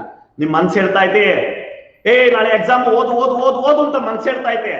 ಕಣ್ಣು ಹೇಳುತ್ತೆ, ಒಂದ್ 2 ನಿಮಿಷ ನೋಡು ಅಂತ ಹೇಳುತ್ತೆ ಕಣ್ಣು. ಅರ್ಥ ಆಗ್ತಿದ್ಯಾ? ಈ ಒಬ್ಬರಿಗೊಬ್ಬರಿಗೆ ಸಮವಿಲ್ಲಯ್ಯ. ಮತ್ತೇನ್ ಮಾಡೋಣ ಸರ್? ಪಂಚೇಂದ್ರಿಯಗಳನ್ನ ಕಿತ್ತೆಸ್ತು ಬಿಡೋಣ, 2 ಕಣ್ಣು ಕಿತ್ತಿಕ್ ಬಿಡೋಣ, ಮೂಗನ ಕುಯ್ದು ಬಿಡೋಣ, ನಾಲ್ಗೆನ ಕತ್ತರಿಸ್ಬಿಡೋಣ, ಕಿವಿನ ಅರ್ಧ ಹಾಕ್ಬಿಡೋಣ, ಚರ್ಮನ ಸುಲ್ದಾಕ್ಬಿಡೋಣ. ಎಷ್ಟು ಸುಂದರವಾಗಿ ಕಾಣ್ತಾ ಇದ್ರಲ್ವಾ? ಈಗ ನೋಡ್ಕೊಳ್ಳಿ ನಿಮ್ಮ ನೀವು. ಪಂಚೇಂದ್ರಿಯಗಳಿಲ್ಲ ವ್ಯಕ್ತಿ ಏನಪ್ಪಾ? ಸರ್ ನೋಡ್ಕೊಳಕ್ಕೂ ಆಗಲ್ಲ ಕಣ್ ಕಿತ್ಬಿಟ್ರೆ. ಕಲ್ಪ್ನಲ್ಲಿ ನೋಡ್ಕೊಳ್ಳೋ. ಓಕೆ ಪ್ರಿಯದ ಕಿತ್ತೊಮ್ಮೆ ನೋಡ್ಬಿಟ್ಯಾ, ಕಲ್ಪ್ನಲ್ಲಿ ನೋಡ್ಕೋ. ಎಸ್ ಹೇಳೋದು ಅಂತ ಕಿತ್ತಿಕ್ಬಿಟ್ಯಾ, ದಯವಿಟ್ಟು ಆ ಕೆಲಸ ಮಾಡಕ್ ಹೋಗ್ಬೇಡ. ಕಲ್ಪ್ನಲ್ಲಿ ನೋಡ್ಕೋ ಎಷ್ಟು ಕೆಟ್ಟದಾಗಿರುತ್ತೆ ನಮ್ ಜಗತ್ತು, ನಿಜ ಅಲ್ವಾ? ಇವತ್ತು ನಾನು ಎಸ್ ಪಿ ತರ ಕಾಣ್ತಿರೋದೇನಕ್ಕೆ, ಮೇಲ್ಮುಖವಾಗಿ ಒಂದು ಚರ್ಮ ಇರೋದ್ರಿಂದ. ಚರ್ಮ ಸುಲಿದ್ರೆ ಏನು? ಮಾಂಸದ ಮುದ್ದೆ, ಗೊತ್ತಿದೆ, ನೀವೆಲ್ಲ ಸೈನ್ಸ್ ಓದ್ತಿರೋರು, ಅರ್ಥ ಆಯ್ತೀನಿಯಾ? ಮಾಂಸದ ಮುದ್ದೆಗೆ ಆಕಾರ ಮೇಲೆ ಏನೂ ಇಲ್ಲ, ಚರ್ಮ ಸುತ್ತಮೇಲೆ ನಾವ್ ಹಿಂಗೆ ಕಾಣ್ತೀವ? ನೋ. ಅರ್ಥ ಆಯ್ತಲ್ಲ? ಅಂದ್ರ ಅರ್ಥ ನಮ್ಮ ಪಂಚೇಂದ್ರಿಯಗಳನ್ನ ವರ್ಜ್ಯ ಮಾಡಿ ದೇಹವನ್ನ ಕಲ್ಪನೆ ಮಾಡ್ಕೊಳ್ಳಿಕ್ ಸಾಧ್ಯನೇ ಇಲ್ಲ. ಮತ್ತೆ ಏನ್ ಮಾಡ್ಬೇಕು ಸರ್? ಎರಡು ನೀವು ಹೇಳ್ತೀರಲ್ಲ ಸರ್, ಪಂಚೇಂದ್ರಿಯಗಳಿಗೆ ಬಲಿಯಾಗಬೇಡಿ ಅಂತೀರಾ, ಪಂಚೇಂದ್ರಿಯಗಳನ್ನ ಕಿತ್ತಾಕಕ್ಕೂ ಆಗಲ್ಲ ಅಂತೀರಾ. ಮತ್ತೆ ವಾಟ್ ಇಸ್ ನೆಕ್ಸ್ಟ್? ಎಸ್, ಅದಕ್ಕೆ ಅಲ್ಲಮ್ಮ ಹೇಳ್ತಾ ಇದ್ದಾನೆ, ಅದರ ಇಚ್ಛೆಯನ್ನರಿದು ಒಡೆಯದಿರ್ದಡೆ. ಅವ್ರು ನಮ್ಮನ್ನ ಹೊಡೆಯೋದಲ್ಲ, ಬಂಡಿ ಒಡೆಯುವವರು ಐವರು ಮಾನಿಸರು ಅಂತ ಹೇಳಿದ್ರಲ್ಲ, ಬಂಡಿಯನ್ನ ಪಂಚೇಂದ್ರಿಯಗಳ ಕೈಲಿ ಹೊಡೆಸಬಾರ್ದು, ಆ ಪಂಚೇಂದ್ರಿಯಗಳನ್ನ ಕಟ್ಟಾಕ್ ನಾವು ಹೊಡಿಬೇಕು. ಅರ್ಥ ಆಯ್ತಾ? ಅರ್ಥ ಆಯ್ತಾ ಏನ್ ಹೇಳಿದ್ದು ಅಂತ ಸ್ನೇಹಿತರೆ? ಅರ್ಥ ಆಗ್ತಿದ್ಯಾ? Yes sir. ಆ ಪಂಚೇಂದ್ರಿಯಗಳನ್ನ ಕಟ್ಟಾಕ್ ನಾವು ಹೊಡಿಬೇಕು. ಏನು ರೈಟ್? ಮುಚ್ಚು ಕಣ್ಣು, ನಾನು ನಿನ್ನ ನೀನ್ ಹೇಳಿತರ ನೋಡಲ್ಲ. ಏ ಮೂಗು, ನಾನ್ ನೀನ್ ಹೇಳಿತರ ಸ್ವಾಸ್ತಿಕ ತಾಂಡು ಹೋಗಲ್ಲ. ಏ ಕಿವಿ, ನಾನ್ ನೀನ್ ಹೇಳಿತರ ಕೆಟ್ಟ ಕೆಟ್ಟದ್ನೆಲ್ಲ ಕೇಳಲ್ಲ. ಏ ನಾಲ್ಗೆ, ನಾನ್ ನೀನ್ ಹೇಳಿತರ ಕೆಟ್ಟ ಕೆಟ್ಟ ಭಾಷೆ ಆಡಲ್ಲ. ಏ ಚರ್ಮ, ನಾನ್ ನೀನ್ ಹೇಳಿತರ ಸುಖವನ್ನು ಅನುಭವಿಸುವಂತ ಯಾವ ಅಪೇಕ್ಷೆನೂ ಇಟ್ಕೊಂಡಿಲ್ಲ. ನನ್ನ ಗುರಿ ಅಚಲ, ನಾನು ಹಿಂಗೇ ಹೋಗೋದು ಅಂತ ಆ 5 ಪಂಚೇಂದ್ರಿಯಗಳನ್ನ ಮೂಟೆ ಕಟ್ಟಿ ಮೂಲೆಗಿಟ್ರೆ ನಿಮ್ಮ ಸಾಧನೆ ಎದುರುಗಡೆ ಬಂದು ನಿಲ್ಲುತ್ತೆ. ಒಪ್ಕೊಂತೀರಾ? ಇಲ್ಲ? Yes sir. ಅಲ್ಲಮ್ಮ ಸುಲಭವಾಗಿ ಅರ್ಥ ಅದಲ್ವಾ? ಈಗ ಹೇಳಿ ಸ್ನೇಹಿತರೆ, ಇಂದ್ರಿಯ ಸುಖ ಬೇಕಾ ಅತೀಂದ್ರಿಯ ಸುಖ ಬೇಕಾ? ಅತೀಂದ್ರಿಯ. ಅತೀಂದ್ರಿಯ ಆತ್ಮಮುಖಿಯಾದ್ದು. ಪ್ರಾರಂಭದಲ್ಲೇ ಮಾತಾಡಿದೀವಿ, ಆತ್ಮಮುಖಿಯಾದಂತಹ ಸುಖ ಶಾಶ್ವತವಾದ ಸುಖ, ಅದು ಆದರ್ಶಪ್ರಿಯವಾದ ಸುಖ. ನಾವ್ ಯಾವತ್ತೂ ಕೂಡ ಆತ್ಮಮುಖಿಯಾದ ಆನಂದಕ್ಕೆ ಒಳಗಾಗ್ಬೇಕೆ ಹೊರತು ಇಂದ್ರಿಯಗಳ ಕ್ಷಣಿಕವಾದ ಆನಂದಕ್ಕೆ ಒಳಗಾಗಬಾರ್ದು. ಅರ್ಥ ಆಗ್ತಿದ್ಯಾ? ಅಲ್ಲಮ್ಮನ ವಿಚಾರ ಇಷ್ಟೇ. ಏನು? ಅದರ ಇಚ್ಛೆಯನ್ನರಿದು. ಆ ಪಂಚೇಂದ್ರಿಯಗಳ ಇಚ್ಛೆ ಇದೆಯಲ್ಲ, ಆ ಪಂಚೇಂದ್ರಿಯಗಳ ಇಚ್ಛೆ ಏನು? ನಮ್ಮನ್ನ ಹಾಳುಗೆಡವಬೇಕು. ಯಾರನ್ನ? ನಮ್ಮನ್ನ ನಮ್ಮ ವ್ಯಕ್ತಿತ್ವಗಳನ್ನ ಹಾಳು ಮಾಡ್ಬೇಕು ಅಂತ ಕಾಯ್ತಾ ಇದ್ದಾವೆ ಪಂಚೇಂದ್ರಿಯಗಳು. ಆ ಪಂಚೇಂದ್ರಿಯಗಳು ನಮ್ಮನ್ನ ಹಾಳು ಮಾಡ್ಬೇಕು ಅಂತ ಕಾಯ್ತಾ ಇದ್ದಾವೆ ಅಂದಾಗ ನಾವು ಪಂಚೇಂದ್ರಿಯಗಳಿಂದ ಪೂರ್ತಿ ಬಿಡಿಸ್ಕೊಳಕ್ ಸಾಧ್ಯ ಇಲ್ಲ ಅಂದಾಗ ಏನ್ ಮಾಡ್ಬೋದು? ಪಂಚೇಂದ್ರಿಯಗಳನ್ನ ಮೂಟೆ ಕಟ್ಬಿಟ್ಟು ಮೂಲೆ ಕುಂಡ್ರಿಸ್ಬಿಟ್ಟು ನಮ್ಮ ಏಕಾಗ್ರತೆಯಿಂದ ಮಾಡೋ ಕೆಲಸ ಮಾಡ್ತಾ ಹೋದ್ರೆ ಗೆಲುವು ಸಿಗುತ್ತಾ ಇಲ್ವಾ? ಸಿಗುತ್ತೆ ಸರ್. ಇದನ್ನೇ ಅಲ್ಲಮ್ಮ ಹೇಳಿ. ಅರ್ಥ ಆಯ್ತಾ ಮಗು? ಅರ್ಥ ಆಯ್ತಾ ಮಕ್ಕಳೇ? ಹಾ ಸರ್. ಅರ್ಥ ಆಯ್ತಲ್ಲ? ನೋಡಿ, ಈಗ ನಿಮ್ಗೆ ಅರ್ಥ ಆಗುತ್ತೆ. ಅದರ ಇಚ್ಛೆಯನ್ನು ಅರ್ದು ಒಡೆಯದಿದ್ದರೆ, ಅದರ ಇಚ್ಛೆಯನ್ನು ಅರಿತು ಅವುಗಳನ್ನ ನೀವು ಒಡೆಯದಿದ್ದರೆ, ಅಂದ್ರೆ ಆ ಪಂಚೇಂದ್ರಿಯಗಳನ್ನ ನೀವು ಹತೋಟಿಗೆ ತೆಗೆದುಕೊಳ್ಳಿ. ಹೊಡೆಯೋದು ಅಂದ್ರೆ ಕಟ್ಟಿತಾಂಡು ಹೊಡೆಯೋದು ಅಂತಲ್ಲ. ಆಮೇಲೆ ನಮ್ಮ ಹುಡುಗ ಹೇಳಿದ್ನಲ್ಲ ಸರ್, ಕಣ್ಕಿಟ್ಬಿಟ್ರೆ ಕಾಣದೇ ಇಲ್ವಲ್ಲ ಸರ್, ಆತರ ಅಲ್ಲ. ಕಟ್ಟಿತಾಂಡು ಹೊಡೆಯೋದು ಅಂತ ಅಲ್ಲ ನಾನು ಹೇಳ್ತಾ ಇರೋದು. ಅವುಗಳನ್ನ ನಿಯಂತ್ರಣ ಮಾಡದಿದ್ದರೆ, ಪಂಚೇಂದ್ರಿಯಗಳನ್ನ ನಮ್ಮ ಹಿಡಿತಕ್ಕೆ ತೆಗೆದುಕೊಳ್ಳದಿದ್ದರೆ ಅದರ ರಚ್ಚು ಮುರಿಯಿತ್ತು. ಗಾಡಿ ಓಡೋದೇಂದ್ರಿಂದ? ಗಾಡಿ ಓಡೋದೇಂದ್ರಿಂದ? ಚಕ್ರಕ್ಕೆ ಮಧ್ಯದಲ್ಲಿ ಒಂದು ಅಚ್ಚ ಹಾಕಿರ್ತಾರೆ, ಗೊತ್ತಾ? ಎತ್ತಿನ ಗಾಡಿಗೆ. ಎತ್ತಿನ ಗಾಡಿ ಗೊತ್ತಿದ್ಯಾ? ಎತ್ತಿನ ಗಾಡಿ ಗೊತ್ತಿರೋರು ಸರ್, ಗೊತ್ತಾ ಸರ್? ನೀ ಸರ್ ಗೊತ್ತು ಸರ್. ಒಂದು ದೊಡ್ಡ ದಿಮ್ಮಿಗೆ ಒಂದು ಕಬ್ಬಿಣದೊಂದು ರಾಡ್ ಹಾಕಿರ್ತಾರೆ, ಅದಕ್ಕೆ ಏನಂತಾರಪ್ಪ? ಆಕ್ಸಲ್. ಇಂಗ್ಲಿಷ್ ನಲ್ಲಿ ಆಕ್ಸಲ್ ಅಂತಾರೆ, ಕನ್ನಡದಲ್ಲಿ ಏನಂತಾರೆ? ಅಚ್ಚು. ಅಚ್ಚು ಅಂತ ಕರೀತಾರೆ, ಕಬ್ಬಿಣದ ಅಚ್ಚು ಅಂತಾರೆ. ಅರ್ಥ ಆಗ್ತಿದ್ಯಲ್ಲ? ನೀವ್ ಆಕ್ಸಲ್ ಅಂದ್ರಲ್ಲ, ಅದನ್ನೇ ಕಬ್ಬಿಣದ ಅಚ್ಚು ಅಂತ ಅನ್ನೋದು. ಅರ್ಥ ಆಯ್ತಲ್ಲ? ಆ ಕಬ್ಬಿಣದ ಅಚ್ಚು ಮುರಿದೋದ್ರೆ ಎತ್ತಿನ ಗಾಡಿ ಚಕ್ರಗಳು ಏನಾಗ್ತವೆ? ಮುರಿದೋಗ್ತವೆ, ಎತ್ತಿನ ಗಾಡಿ ಮುರಿದೋಗುತ್ತೆ. ಆ ಎತ್ತಿನ ಗಾಡಿ ಎಂಬ ದೇಹ ಮುರಿದೋಗುತ್ತೆ ಅಂದ್ರೆ ಏನರ್ಥ? ನಮ್ಮ ಜೀವನ ಹಾಳಾಗೋಯ್ತು ಅಂತ ಅರ್ಥ. ಅರ್ಥ ಆಯ್ತೇನ್ರಪ್ಪ? ಅರ್ಥ ಆಯ್ತೇನ್ರಮ್ಮ? ಅಪ್ಪ, 2 ಚಕ್ರದ ಮಧ್ಯದಲ್ಲಿ ಒಂದು ದೊಡ್ಡ ಕಬ್ಬಿಣದ ಒಂದು ರಾಡ್ ಹಾಕಿರ್ತಾರೆ ಕಣಿಗೆ. ಆ ಮರದ ದಿಮ್ಮಿ ಒಳಗೆ ಸೇರಿಸಿರ್ತಾರ ಅದನ್ನ. ಎತ್ತಿನ ಗಾಡಿ ಮನೇಲಿ ಇರೋರಿಗೆ ಇದು ಬಹಳ ಸುಲಭವಾಗಿ ಗೊತ್ತಿರುತ್ತೆ. ಆ 2 ಕಬ್ಬಿಣದ ತುದಿ ಆಚೆಗೆ ಬಂದಿರುತ್ತೆ. ಆ ಕಬ್ಬಿಣದ ತುದಿಗೆ ಆ ಕಡೆಯಿಂದ ಚಕ್ರ, ಈ ಕಡೆಯಿಂದ ಚಕ್ರ ಸೇರಿಸಿ ಕಡಾಣಿಯಿಂದ ಇಟ್ಟಿರ್ತಾರೆ. ಗಮನಿಸಿದೀರಾ? ಕಬ್ಬಿಣದೊಂದು ಸಣ್ಣದೊಂದು ಮಳೆ ಹಾಕಿರ್ತಾರೆ ನೋಡಿ, ಕಡಾಣಿ ಅಂತ ಕರಿತೀರ ಅದನ್ನ. ಚಕ್ರ ಉಸಿರೋಗ್ಬಾರ್ದು ಅಂತ. ಆ ಕಡೆ ಈ ಕಡೆ ಹೊರಟೋಗ್ಬಿಡ್ತವೆ. ಸಿನಿಮಾಗಳಲ್ಲೂ ತೋರಿಸಿದ್ದಾರೆ ಇದನ್ನ, ಅರ್ಥ ಆಯ್ತಲ್ಲ? ಹಾಗಾಗಿ ಇಡೀ ಚಕ್ರ ಓಡ್ಬೇಕು ಅಂದ್ರೆ ಆಕ್ಸೆಲ್ ಅದು ಚೆನ್ನಾಗಿರ್ಬೇಕು, ಆ ಒಂದು ಕಬ್ಬಿಣದ ಅಚ್ಚು ಚೆನ್ನಾಗಿರ್ಬೇಕು. ಅಚ್ಚೆ ಮುರಿದೋಯ್ತು ಅಂದ್ರೆ ನೀವು ಎತ್ತಿನ ಗಾಡಿ ಏನು ಪ್ರಯೋಜನ ಇಲ್ಲ, 4 ಪೈಸೆ ಆಗೋದು. ಅರ್ಥ ಆಯ್ತಲ್ವಾ? ಹಾಗಾಗಿ ಜೀವನ ಎಂಬ ಅಮೂಲ್ಯವಾದ ಈ ಒಂದು ಎತ್ತಿನ ಬಂಡಿಯನ್ನ ನಾವು ಕಾಪಾಡ್ಕೋಬೇಕು ಅಂದ್ರೆ ಅಚ್ಚು ಉಳಿಬೇಕು. ಅಚ್ಚು ಉಳಿಬೇಕು ಅಂದ್ರೆ ಎತ್ತಿನ ಗಾಡಿ ಸರಾಗವಾಗಿ ಓಡ್ಬೇಕು. ಎತ್ತಿನ ಗಾಡಿ ಸರಾಗವಾಗಿ ಓಡ್ಬೇಕು ಅಂದ್ರೆ ಅದನ್ನ ಒಬ್ಬ ಹೊಡಿಬೇಕು, 5 ಜನ ಹೊಡೆದ್ರಾಗಲ್ಲ. ಆ ಒಬ್ಬ ಯಾರಪ್ಪ ಅಂತ ಅಂದ್ರೆ ನಮ್ಮ ಮನಸ್ಸು. ನಮ್ಮ ಮನಸ್ಸು ಇಂದ್ರಿಯಗಳನ್ನ ಅಡಿಗಾಕೊಂಡು ಕೂತ್ಕೊಂಡು ಅದ್ರ ಮೇಲೆ ಸವಾರಿ ಮಾಡ್ಕೊಂಡು ನಾನು ಹೋಗುವ ಗುರಿಯನ್ನ ಇಟ್ಕೊಂಡು ಮುಂದಕ್ಕೆ ಹೋದ್ರೆ ಎತ್ತಿನ ಗಾಡಿ ಗುರಿ ತಲುಪುತ್ತೆ. ಅದು ಬಿಟ್ಬಿಟ್ಟು ಮನಸ್ಸನ್ನು ಎಲ್ಲಿ ಬೇಕೋ ಅಲ್ಲಿ ಬಿಟ್ಬಿಟ್ಟು ಪಂಚೇಂದ್ರಿಯಗಳ ಕೈಗೆ, ಪಂಚೇಂದ್ರಿಯಗಳ ಕೈಗೆ ನೀವು ಎತ್ತಿನ ಗಾಡಿಯನ್ನು ಹೊಡೆಯಕ್ ಕೊಟ್ರೆ ಅವು ಎಲ್ಲಿ ಬೇಕೋ ಅಲ್ಲಿ ಎಳ್ಕೊಂಡು ಹೋಗಿ ಗುಂಡಿ ಗುದ್ರೆ ಏರಿಸಿ ಎತ್ತಿನ ಗಾಡಿನೂ ಮುರಿದಾಗ್ತವೆ, ಅಚ್ಚನ್ನು ಮುರಿದಾಗ್ತವೆ, ಜೀವನನು ಹಾಳಾಗ್ತವೆ. ಅರ್ಥ ಆಯ್ತಾ? ಅರ್ಥ ಆಯ್ತು ಅಂತ ಅನ್ಸುತ್ತೆ. ಅರ್ಥ ಆಯ್ತಲ್ಲ? ಈಗ ಅರ್ಥ ಆಗುತ್ತೆ ನೋಡಿ. ಕಾಲುಗಳೆಂಬ ಗಾಲಿ ಕಂಡಯ್ಯ, ದೇಹವೆಂಬುದು ಬಂಡಿ ಕಂಡಯ್ಯ, ತುಂಬಿದ ಬಂಡಿ ಕಂಡಯ್ಯ, ಬಂಡಿ ಒಡೆಯುವವರು 5 ಮಾನಿಸರು. ಎಷ್ಟು ಜನ? 5 ಜನ. 5 ಜನ ಅಂದ್ರೆ ಪಂಚೇಂದ್ರಿಯಗಳು ಒಬ್ಬರಿಗೊಬ್ಬರಿಗೆ ಸಮವಿಲ್ಲ. ಒಬ್ಬನ್ ಕಂಡ್ರೆ ಒಬ್ಬಂಗಾಗಲ್ಲ, ಒಬ್ಬನ್ ಕಂಡ್ರೆ ಒಬ್ಬಂಗಾಗಲ್ಲ, ಕಣ್ ಕಂಡ್ರೆ ಕಿವಿಗಾಗಲ್ಲ, ಕಿವಿ ಕಂಡ್ರೆ ಬಾಯಿಗಾಗಲ್ಲ, ಬಾಯಿ ಕಂಡ್ರೆ ಮೂಗಾಗಲ್ಲ, ಮೂಗ್ ಕಂಡ್ರೆ ಚರ್ಮಕ್ಕಾಗಲ್ಲ. ಇಂಥ 5 ಜನ ನಮ್ಮನ್ನ ಉದ್ಧಾರ ಮಾಡ್ತಾರೆ ಅಂತ ಅನ್ಕೊಳೋದ್ ಬೇಡ. ಹಾಗಾಗಿ ನಾವೇನ್ ಮಾಡ್ಬೇಕು? ಅದರ ಇಚ್ಛೆಯನ್ನ ಅರಿತು ಅಂದ್ರೆ ಅವರವರ ಮಧ್ಯದಲ್ಲಿರುವ ದ್ವಂದ್ವವನ್ನ ಅರ್ಥ ಮಾಡ್ಕೊಂಡು 5 ಜನರನ್ನ ಕಟ್ಟಿ ಮೂಲೆ ಕುಂಡ್ರಿಸಿ ನಾನು ಗಾಡಿಯನ್ನ ಹೊಡೆಯೋದ್ರಿಂದ, ನಾನು ಅಂದ್ರಿಲ್ಲ ಆತ್ಮ, ಮನಸ್ಸು. ಅರ್ಥ ಆಯ್ತಲ್ಲ? ಆ ಮನಸ್ಸಿನ ಮೂಲಕ ಏಕಾಗ್ರತೆಯಿಂದ ಗಾಡಿ ಹೊಡೆಯೋದ್ರಿಂದ ನಮ್ಮ ಗುರಿ ತಲುಪುತ್ತೆ. ಅಕಸ್ಮಾತ್ ನಾವು ಪಂಚೇಂದ್ರಿಯಗಳನ್ನ ಕಟ್ಟಿ ಮೂಲೆ ಕುಂಡ್ರಿಸ್ತಾರೆ ಇದ್ರೆ ಅದರ ಅಚ್ಚು ಮುರಿಯಿತ್ತು. ನಮ್ಮ ಜೀವನವೆಂಬ ಬಂಡಿ ಅರ್ಧದಲ್ಲಿ ಮುರಿದು ಹೋಗಿ ನಮ್ಮ ಬದುಕು ದುರಂತಮಯವಾದ ಅಂತ್ಯವಾಗುತ್ತೆ. ಅಂತ ಬದುಕನ್ನ ಹಾಳು ಮಾಡಿಕೊಳ್ಳಬೇಡಿ. ಜೀವನವೆಂಬ ಪರಿಪೂರ್ಣವಾದಂತಹ ಪಯಣವನ್ನ ಮುಂದುವರಿಸಬೇಕು ಅಂದ್ರೆ ಇಂದ್ರಿಯಗಳ ಆಕರ್ಷಣೆಗೆ ಒಳಗಾಗದೆ ಪರಮಾತ್ಮನ ಆದರ್ಶವನ್ನ ಪ್ರೀತಿಸುವಂತ ಮನಸ್ಥಿತಿಗಳ ಆತ್ಮಮುಖಿಯಾದ ಆನಂದವನ್ನ ಹೊಂದಿ ಅನ್ನುವಂಥದ್ದೇ ಮೊದಲನೇ ವಚನದ ತಾತ್ಪರ್ಯ. Any doubts? Any doubts? ಏನಾದ್ರು ಏನು ಇಲ್ವಾ?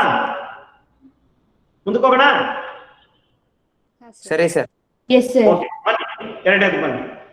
ಹೊಟ್ಟೆಯ ಮೇಲೆ ಕಟ್ಟೋಗರದ ಮೊಟ್ಟೆಯ ಕತ್ತರಿದೊಡೇನು ಹಸಿವು ಹೋಗುದೇ, ಅಂಗದ ಮೇಲೆ ಲಿಂಗ ಸ್ವಾಯಿತ್ತವಾದೊಡೇನು ಭಕ್ತನಾಗಬಲ್ಲನೆ, ಇಟ್ಟ ಕಲ್ಲು ಮೆಳೆಯ ಮೇಲೆ ಸಿಲುಕಿದೊಡೆ ಆ ಕಲ್ಲು ಲಿಂಗವೇ, ಆ ಮೆಳೆ ಭಕ್ತನೇ ಇಟ್ಟಾತ ಗುರುವೇ, ಇಂತಪ್ಪವರ ಕಂಡರೆ ನಾಚಿಕೆಯಾಯಿತು ಗುಹೇಶ್ವರ. ಎಷ್ಟು ಸುಂದರವಾಗಿ ಹೇಳ್ತಾರೆ. ಭಕ್ತಿ ಅನ್ನುವಂತ ಅಪರಿಮಿತವಾದಂತಹ ಶಕ್ತಿಯನ್ನ ಪಡೆಯಲಿಕ್ಕೆ ಯುಕ್ತಿಯಿಂದ ಹೇಗೆಲ್ಲ ಕೆಲಸವನ್ನು ಮಾಡ್ಲಿಕ್ಕೆ ಸಾಧ್ಯ ಇಲ್ಲ. ಅದನ್ನ ಸಮರ್ಪಣೆಯಿಂದ ಮಾತ್ರ ಭಗವಂತನನ್ನ ಒಲಿಸ್ಕೊಳ್ಳಿಕ್ಕೆ ಸಾಧ್ಯ ಅನ್ನುವಂತ ಸೂಕ್ಷ್ಮತೆಯನ್ನ 2ನೇ ಪದ್ಯ ಹೇಳ್ತಾ ಇದೆ. ಏನು? ಹೊಟ್ಟೆಯ ಮೇಲೆ ಕಟ್ಟೋಗರದ ಮೊಟ್ಟೆ ಕಟ್ಟಿದೊಡೇನು. ನಿನ್ನ ಹೊಟ್ಟೆಯ ಮೇಲೆ ಕಟ್ಟೋಗರ ಬಿಸಿ ಬಿಸಿ ಅಡುಗೆ. ಕಟ್ಟೋಗರ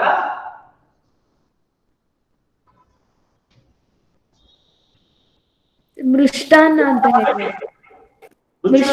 ಹೇಳಿ. ಸ್ನೇಹಿತರೆ, ನೆನ್ನೆಯಿಂದ ನಿಮ್ಗೆ ಊಟ ಸಿಕ್ಕಿಲ್ಲ, ಊಟ ಮಾಡಕ್ ಅವಕಾಶ ಆಗಿಲ್ಲ, ಸಾರು ಹೊಟ್ಟೆ ಸಾರು ಅಂತ ನಮ್ಮ ಮನೆಗ್ ಬಂದ್ಬಿಟ್ರಿ. ಅಯ್ಯೋ ಅಯ್ಯೋ ಅಯ್ಯೋ, ನನ್ನ ವಿದ್ಯಾರ್ಥಿಗಳು ನನ್ನ ಮನೆಗ್ ಬಂದ್ಬಿಟ್ಟು ಅವ್ರೆ ಹೊಟ್ಟೆ ಕೂತ್ಕೊಳ್ರಯ್ಯ ಅಂತ ಎಲ್ಲರನ್ನ ಕುಂಡ್ರಿಸ್ಬಿಟ್ಟು ಒಬ್ಬಟ್ಟು ಊಟ ಮಾಡಿಸ್ಬಿಟ್ಟು ಒಬ್ಬಟ್ಟಿಗೆ ತುಪ್ಪ ಹಾಕ್ಬಿಟ್ಟು ಆಮೇಲೆ ಆ ಒಬ್ಬಟ್ಟನ್ನೆಲ್ಲ ಒಂದು ಬಟ್ಟೆಯಲ್ಲಿ ಸುತ್ತಬಿಟ್ಟು ಆ ಭದ್ರವಾಗಿ ಬಿಗಿದ್ಬಿಟ್ಟು ನಿಮ್ಮ ಹೊಟ್ಟೆ ಮೇಲೆ ಕಟ್ಬಿಟ್ಟು ಹೊಟ್ಟೆ ತುಂಬತೆ ಅಂದ್ರು ಅಂದ್ರೆ ಏನನ್ಸುತ್ತೆ ನಿಮ್ಗೆ? ತುಂಬಿಲ್ಲ ಅನ್ಸುತ್ತೆ. ಅಲ್ಲ, ತುಂಬಿಲ್ಲ ಅನ್ಸುತ್ತೆ ಅಲ್ಲ, ಕೋಪ ಬರುತ್ತೋ ಇಲ್ವೋ? ಬುದ್ಧಿ ಇದೆ. ಅದ್ರೊಳಗೆ ಊಟ ಇಟ್ಬಿಟ್ಟು ಹೊಟ್ಟೆ ತುಂಬತೇನೋ ಅಂತಿರಲ್ಲ ಸರ್. ಹೊಟ್ಟೆ ತುಂಬಕ್ಕೆ ಹೊಟ್ಟೆ ಮೇಲಲ್ಲ ಸರ್ ಊಟ ಹಾಕ್ಬೇಕಾಗಿರೋದು, ಹೊಟ್ಟೆ ಒಳಗೆ. ಅಂದ್ರ ಅರ್ಥ ಭಕ್ತ ಅನ್ನೋದ್ನ ಮೇಲ್ ತೋರ್ಸ್ಕೊಳದಲ್ಲ, ಒಳ ತೋರ್ಸ್ಕೋಬೇಕು. ಭಕ್ತನಾಗುವಂತವನು ಬಟ್ಟೆಯಿಂದಲೋ ಲಿಂಗ ಧರಿಸೋದ್ರಿಂದಲೋ ಭಕ್ತ ಅಲ್ವಂತೆ. ಆತ್ಮದಲ್ಲಿ ಶುದ್ಧವಿದ್ರೆ ಮಾತ್ರ ಭಕ್ತ. ಒಳಗ್ ತೋರ್ಸೋದು ಏನು? ಆತ್ಮ. ಹೃದಯದಲ್ಲಿ ಆತ್ಮದಲ್ಲಿ ಶುದ್ಧವಾದಂತ ನಿರ್ಮಲವಾದ ಭಕ್ತಿ ಇರೋನ್ ಮಾತ್ರ ಭಕ್ತ. ಕಾವ್ಯ ಹಾಕೊಂಡು ಲಿಂಗ ಹಾಕೊಂಡವನೆಲ್ಲ ಭಕ್ತ ಅಲ್ಲ ಅನ್ನುವಂಥದ್ದು ಈ ವಚನದ ತಾತ್ಪರ್ಯ. ಮತ್ತೆ ಏನ್ ಹೇಳ್ತಾ ಇದ್ದಾರೆ ನೋಡಿ. ಹೊಟ್ಟೆಯ ಮೇಲೆ, ನಿನ್ನ ಹೊಟ್ಟೆಯ ಮೇಲೆ, ಉದರದ ಮೇಲೆ ಕಟ್ಟೋಗರದ ಬಿಸಿ ಬಿಸಿ ಓಗರ ಆಗರ ಆಗರ ಊಟದ ಮೊಟ್ಟೆಯ. ಮೊಟ್ಟೆ ಅಂತಂದ್ರೆ ಒಂದು ಬಟ್ಟೆಯ ಗಂಟು, ಬುತ್ತಿ ಅಂತ ಕರಿತೀವಿ. ಮೊಟ್ಟೆ ಅಂದ್ರೇನು? ಬುತ್ತಿ ಅಂತ.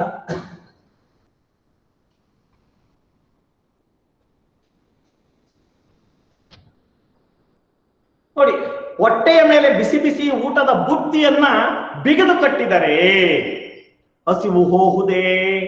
ಹಸಿವು ನಿವಾರಣೆ ಆಗುತ್ತಾ? ಇಲ್ಲ. ಆಗುತ್ತಾ? ಇಲ್ಲ ಅಲ್ವಾ ಸರ್? ಆಶ್ಚರ್ಯ ಅನ್ಸುತ್ತಲ್ವಾ ಸರ್? ಹೊಟ್ಟೆ ಮೇಲೆ ಏನಾದ್ರೂ ಬಿಸಿ ಬಿಸಿ ಊಟದ ಬಟ್ಟೆ ಕಟ್ಟಿದ್ರೆ ಹಸಿವೆಯಲ್ಲಿ ಸಾರು ಹೋಗುತ್ತೆ? ಹೊಟ್ಟೆ ಒಳಗಲ್ವಾ ಸರ್ ಊಟ ಹಾಕ್ಬೇಕಾಗಿರೋದು? That is common sense. ಹಾಗೇನೆ ಭಕ್ತನಾಗೊಂದು ಒಂದು ಕಾಮನ್ ಸೆನ್ಸ್ ಇರ್ಬೇಕು. ಏನು? ತೋರಿಕೆಯಿಂದ ಕಾವ್ಯ ಹಾಕೊಂಡು ಲಿಂಗ ಹಾಕೊಂಡು ಓಂ ನಮ ಶಿವಾಯ ಜಂಗಮ ಸ್ವರೂಪಾಯ ಓಂ ಮೃತ್ಯುಂಜಯಾಯ ಅಂತ ಮಂತ್ರ ಹೇಳಿದ್ರೆ ಬರಲ್ಲಪ್ಪ. ಹೃದಯದಲ್ಲಿ ಶುದ್ಧವಾದಂತ ಸಮಚಿತ್ತವಾದಂತ ಸಚ್ಚಿದಾನಂದ ಆನಂದಕ್ಕೆ ಪ್ರಕೃತಿ ದತ್ತವಾಗಿ ಬದುಕುವಂತ ಗುಣ ಇರಬೇಕು. ಆತ್ಮದಲ್ಲಿ ಭಕ್ತಿಯೇ ಇಲ್ಲ ಎಂದ ಮೇಲೆ ಅಂಗದಲ್ಲಿ ಲಿಂಗವಿದ್ದು ಪ್ರಯೋಜನವಿಲ್ಲ. ಅರ್ಥ ಆಯ್ತು ಹೇಳ್ತಿರೋದು? ನೋಡಿ ಹೇಳ್ತಾ ಇದ್ದಾರೆ, ಹೊಟ್ಟೆ ಮೇಲೆ ಊಟದ ಒಂದು ಮೊಟ್ಟೆಯನ್ನ ಊಟದ ಒಂದು ಚೀಲವನ್ನ ಕಟ್ಟಿದ್ರು ಕೂಡ ಹೇಗೆ ಹಸಿವು ಹೋಗುವುದಿಲ್ಲವೋ ಹಾಗೆ ಅಂಗದ ಮೇಲೆ ಲಿಂಗ ಸ್ವಾಯತ್ತವಾದಡೇನು ಭಕ್ತನಾಗಬಲ್ಲನೆ. ನಿನ್ನ ಕೈಯಲ್ಲಿ ಲಿಂಗ ಇಟ್ಕೊಂಡು ಓಂ ನಮ ಶಿವಾಯ ಓಂ ನಮ ಶಿವಾಯ ಓಂ ನಮ ಶಿವಾಯ ಅಂತ ತ್ರಿಕಾಲದಲ್ಲಿ ಪೂಜೆ ಮಾಡ್ತಾ ಇದೀಯಾ. ಒಳಗಡೆ ಮಾತ್ರ ನನ್ನ ಮನೆ ಹಾಳಾಗೋಗ್ಲಿ, ಆ ಬೇವರ್ಸಿ ನನ್ ಮಗ ಹಂಗ್ ಮಾಡ್ದ, ನನ್ನ ಮಗ ಆಕ್ಸಿಡೆಂಟ್ ಆಗಿ ಸತ್ತೋಗ್ಬೇಕು, ಇವಳು ಹಿಂಗ್ ಮಾಡಿದ್ಲು, ಇವಳು ಇಂತೋಳು, ಇವ್ನು ಅಂತೋನು ಅಂತ ಮನಸ್ಸಿನಲ್ಲಿ ಕೆಟ್ಟ ಯೋಚನೆ ಮಾಡಿ ಕೈಯಲ್ಲಿ ಶಿವಾಯ ನಮಃ ಅಂತ ಹೇಳ್ಕೊಂಡು ಕೂತ್ಕೊಂಡ್ರೆ ಭಕ್ತನಾಗ್ತಾನ?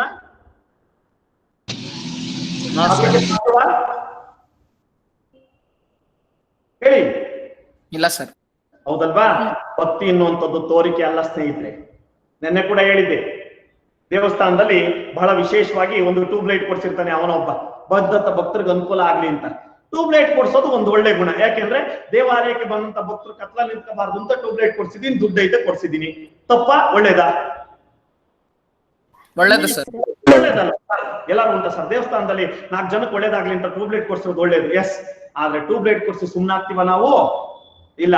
ಆ ಟ್ಯೂಬ್ ಲೈಟ್ ಮೇಲೆ ತೋರಿಸ್ತೀವಿ, ಆ ಬೆಳ್ಳಗಿರೋ ಲೈಟ್ ಮೇಲೆ ಏನಂತ, ಸಿದ್ದಪ್ಪನ ಮಕ್ಕಳಾದಂತಹ ಮರಿಸಿದ್ದಪ್ಪ ಮತ್ತು ಕುರಿಸಿದ್ದಪ್ಪನ ಮಕ್ಕಳಾದಂತಹ ಕರಿಸಿದ್ದಪ್ಪ ಮತ್ತು ಕೆಂಚ ಸಿದ್ದಪ್ಪನ ಮಕ್ಕಳ ಕೊಡುಗೆ. ಮುಗಿತಲ್ಲ ಕತೆ. ಸಿದ್ದಪ್ಪನ ವಂಶ ಪೂರ್ತಿ ಬಂದು ಹೋಗ್ಬಿಡ್ತಾರೆ.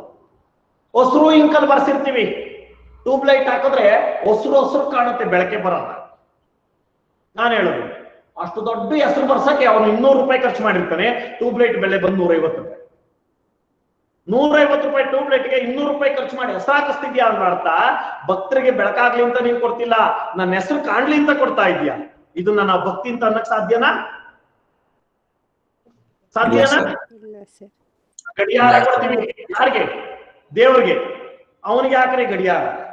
ಜಗತ್ತನ್ನೇ ಮುನ್ನಡೆಸ್ತಿರೋನ್ಗೆ ನಾವೇ ವಾಚ್ ಕಟ್ತೀವಿ. ಅಂತ ದೌರ್ಭಾಗ್ಯ. ಆ ಗಡಿಯಾರ ಕೊಟ್ಟ ಸುಮ್ಮನಿರ್ತೀರಾ? ಇಲ್ಲ. ಗಡಿಯಾರ ಕೆಂಪಮ್ಮನ ಮಗಳಾದಂತ ತಿಮ್ಮಮ್ಮ, ಸಿದ್ದವ್ವ, ಕರಿಸಿದ್ದವ್ವ, ಮಾರವ್ವ ಎಲ್ಲರ ಕೊಡುಗೆ. ಇಷ್ಟುದ್ದ ಹೆಸರಾಗ್ಸ ನಾವು ಹುಡುಕಬೇಕು ಮುಳ್ಳೆಲ್ಲವೇ ಅಂತ. ಯಾಕೇಳಿ? ಅಷ್ಟೊಂದು ಹೆಸರು ಮುಳ್ಳು ಕಾಣ್ತಾ ಇಲ್ಲ, ಗಾಜಿನ ತುಂಬಾ ಇವ್ರ ಹೆಸರುಗಳೇ ಇವೆ. ಮಾಡ್ತಾ ಇಲ್ಲ, ಬದಲಾಗಿ ನಿಮ್ಮನ್ನ ನೀವು ಪ್ರೊಜೆಕ್ಟ್ ಮಾಡ್ತಾ ಇದ್ದೀರಾ. ಧರ್ಮದಲ್ಲಿ ಪ್ರೊಜೆಕ್ಷನ್ ಅನ್ನುವಂಥದ್ದೇ ಅಪರಾಧ. ಎಲೆಮರೆ ಕಾಯಿ ತರ ಭಕ್ತನಾಗಿದ್ದವನ್ನ ಮಾತ್ರ ಭಗವಂತ ಇಷ್ಟಪಡ್ತಾನೆ. ಇತ್ತೀಚೆಗೆ ಇದೊಂದು ಶುರುವಾಗ್ಬಿಟ್ಟಿದ್ದಾವೆ, ಅನ್ನ ಸಂತರ್ಪಣೆ ಅಂತ ಇಟ್ಕೊಂಡು ದೊಡ್ಡ ದೊಡ್ಡ ರೋಡ್ಗೆ ಫ್ಲೆಕ್ಸ್ ಹಾಕ್ಸೋದು. ಬಡವರ ಬಂಧು, ರಾಜಕೀಯ ಧುರೀಣ, ಭಕ್ತ ದಯಾಪರ ಅಂತೋನು ಇಂತೋನು ಒಂದಿಷ್ಟಿಷ್ಟುದ್ದ ಹಾಕೊಂಡು ಅವನ ಹೆಸರು ಹಾಕಿಸ್ಬಿಟ್ಟು ಅವನ ಕೈ ಎತ್ತಿ ಹಿಂಗ ಅನ್ನೋದನ್ನ ಫೋಟೋ ಹಾಕಿಸ್ಬಿಟ್ಟಿರ್ತಾರೆ. ಇವರ ಹೆಸರಿನಲ್ಲಿ ಅನ್ನ ಸಂತರ್ಪಣೆ. ಅಲ್ಲಿ ಯೋಚನೆ ಮಾಡಿ, ಅವನ ಅನ್ನ ಹಾಕ್ಸಕ್ ಬಂದಿಲ್ಲ, ಫ್ಲೆಕ್ಸ್ ಹಾಕಿಸ್ಕೊಳಕ್ಕೆ ಬಂದಿರೋದು. ಪ್ರಚಾರ ಮಾಡಕ್ ಇದನ್ನ ಭಕ್ತ ಅಂತ ಅನ್ನಕ್ಕಾಗುತ್ತಾ? ಇಲ್ಲ ಸರ್, ಆಗಲ್ಲ ಸರ್. ಇಂತಹ ಅಸಹ್ಯಗಳನ್ನ ಭಗವಂತ ಒಪ್ಪುವುದಿಲ್ಲ. ನಾನು ಯಾರಿಗೆ ಮೋಸ ಮಾಡ್ಬೋದು? ನಾನು ಯಾರಿಗೆ ಮೋಸ ಮಾಡ್ಬೋದು? ಜಗತ್ತಿಗೆ ಮೋಸ ಮಾಡ್ಬೋದು. ಯಾಕೆಂದ್ರೆ ನನ್ನ ಹೆಸರು ಜಗದೀಶ. ಆದರೆ ಜಗದೀಶನಿಗೆ ಮೋಸ ಮಾಡಕ್ಕಾಗಲ್ಲ. ಅರ್ಥ ಆಯ್ತಾ ಏನ್ ಹೇಳ್ತಿದ್ದೀನಿ ಅಂತ? ಜಗತ್ತಿಗೆ ಮೋಸ ಮಾಡ್ಬೋದು, ದೇವ್ರಿಗೆ ಮೋಸ ಮಾಡಕ್ಕಾಗಲ್ಲ. ಅರ್ಥ ಆಯ್ತಾ ಮಕ್ಕಳೇ? ದೇವ್ರಿಗೆ ಮೋಸ ಮಾಡಕ್ ಆಗೋದಿಲ್ಲ. ನೀನ್ ಫ್ಲೆಕ್ಸ್ ಹಾಕ್ಸಿದ ತಕ್ಷಣ ನಿನಗೆ ಆಶೀರ್ವಾದ ಮಾಡ್ಬಿಡ್ತಾನೆ. ನೀನ್ ಟ್ಯೂಬ್ ಲೈಟ್ ಕೊಟ್ಟಿದ ತಕ್ಷಣ ನಿನಗೆ ಆಶೀರ್ವಾದ ಮಾಡ್ಬಿಡ್ತಾನೆ. ನೀನು ಏನು ಗಡಿಯಾರ ಕೊಟ್ಟಿದ ತಕ್ಷಣ ಆಶೀರ್ವಾದ ಮಾಡಿಸ್ಬಿಡ್ ಸಾಧ್ಯನೇ ಇಲ್ಲ. ಭಕ್ತಿಗೆ ಒಳೆಯುತ್ತಾನೆ ಭಗವಂತ, ಹೊರತು ಶಕ್ತಿಗಲ್ಲ. ನಿನ್ನ ಹಣದ ಶಕ್ತಿಯಿಂದ ದೇವರನ್ನ ಕೊಂಡ್ಕೊಳ್ಳೋದಾದ್ರೆ ಶ್ರೀಮಂತರ ಮನೆಯಲ್ಲಿ ದೇವರು ಇವತ್ತು ಗುಲಾಮನಾಗಿ ಬಿದ್ದಿರ್ತಿದ್ದ. ನಿಜನಾ? ಇಲ್ಲಿ ದೇವರನ್ನ ಯಾವ ಗುಲಾಮ ಮಾಡ್ಕೊಳಕ್ ಆಗೈತಾ? ಆಗಿಲ್ಲ ಸರ್. ಸಾಧ್ಯನೇ ಇಲ್ಲ. ದೇವರು ದಕ್ಕೋದು ಒಬ್ರಿಗೆ ಮಾತ್ರ. ಯಾರಿಗೆ? ಭಕ್ತರಿಗೆ. ಎಸ್, ಯಾರಿಗೆ? ಭಕ್ತರಿಗೆ. ಹೇಳಿ, ಭಕ್ತರಿಗೆ. ಅಂತ ಭಕ್ತರು ನಾವು ಆಗ್ಬೇಕೆ ಹೊರತು ಇಂತಹ ಶಕ್ತಿಯನ್ನ ತೋರಿಸುವಂತ ಪರಾಕ್ರಮಿಗಳಾಗಬಾರ್ದು. ಅದನ್ನ ಹೇಳ್ತಾ ಇದ್ದಾರೆ ನೋಡಿ. ಅಂಗದ ಮೇಲೆ ಲಿಂಗ ಸ್ವಾಯತ್ತವಾದರೇನು? ಕೈಯಲ್ಲಿ ಲಿಂಗ ಇಕ್ಕಡಿದ ತಕ್ಷಣ ಅವನನ್ನ ಮಹಾಪುರುಷ, ಆದರ್ಶ ಪುರುಷ, ಅಧ್ಯಾತ್ಮ ಪುರುಷ, ಭಕ್ತ ಅನ್ನಕ್ ಸಾಧ್ಯನಾ? No sir. ಯಾಕಂದ್ರೆ ಅವನ ಹೃದಯದಲ್ಲಿ ಶುದ್ಧವೇ ಇಲ್ಲ ಎಂದ ಮೇಲೆ ಬಸವಣ್ಣ ಹೇಳ್ತಾನೆ. ಬಸವಣ್ಣ ಹೇಳಿದ್ದೇನು? ಇದೇ ಅಂತರಂಗ ಶುದ್ಧಿ, ಇದೇ ಬಹಿರಂಗ ಶುದ್ಧಿ. ಈ ಎರಡೂ ಇದ್ರೆ ಕೂಡಲ ಸಂಗಮ ಒಲಿಯುವ ಪರಿ. ಸ್ನೇಹಿತರೆ, ಬರೀ ಸ್ನಾನ ಮಾಡ್ಕೊಂಡ್ಬಿಟ್ಟು ಪೂಜೆ ಮಾಡ್ಬಿಟ್ರೆ ದೇವ್ರ ರೂಪಲ್ಲ, ಹೃದಯವನ್ನು ತೊಳಕಬೇಕು. ಅದಕ್ಕೆ ಬಸವಣ್ಣ ಹೇಳ್ದ, ಮೊದಲು ಅಂತರಂಗ ಶುದ್ಧಿ ಹೇಳ್ತಾನೆ. ಗಮನಿಸ್ ನೋಡಿ, ವಚನದಲ್ಲಿ ಏನ್ ಬರುತ್ತೆ? ಇದೇ ಅಂತರಂಗ ಶುದ್ಧಿ, ಆನಂತರ ಬಹಿರಂಗ ಶುದ್ಧಿ. ಮೊದ್ಲು ನಾವು ತೊಳ್ಕಬೇಕಾಗಿರೋದೇನ? ಮನಸ್ಸನ್ನೇ ತೊಳ್ಕೊಳ್ಳಿಲ್ಲ ಅಂದ್ಮೇಲೆ ದೇಹದ ಮೇಲೆ ನೀವೆಷ್ಟೇ ತೊಳ್ಕೊಂಡ್ರು ಪ್ರಯೋಜನ ಇಲ್ಲ. ಅರ್ಥ ಆಗ್ತಿದ್ಯಾ? ಬನ್ನಿ. ಅಂಗದ ಮೇಲೆ ಲಿಂಗ ಸ್ವಾಯತ್ತವಾದೊಡೇನೋ ಭಕ್ತನಾಗಬಲ್ಲನೆ? ಒಪ್ಕೊಂಡ್ಬಿಡ್ತೀರಾ? ಸಾಧ್ಯನಾ? ಸ್ವಾಯತ್ತ ಅಂದ್ರೆ ನೆಲೆ ಆಗೋದು ಅಂತ.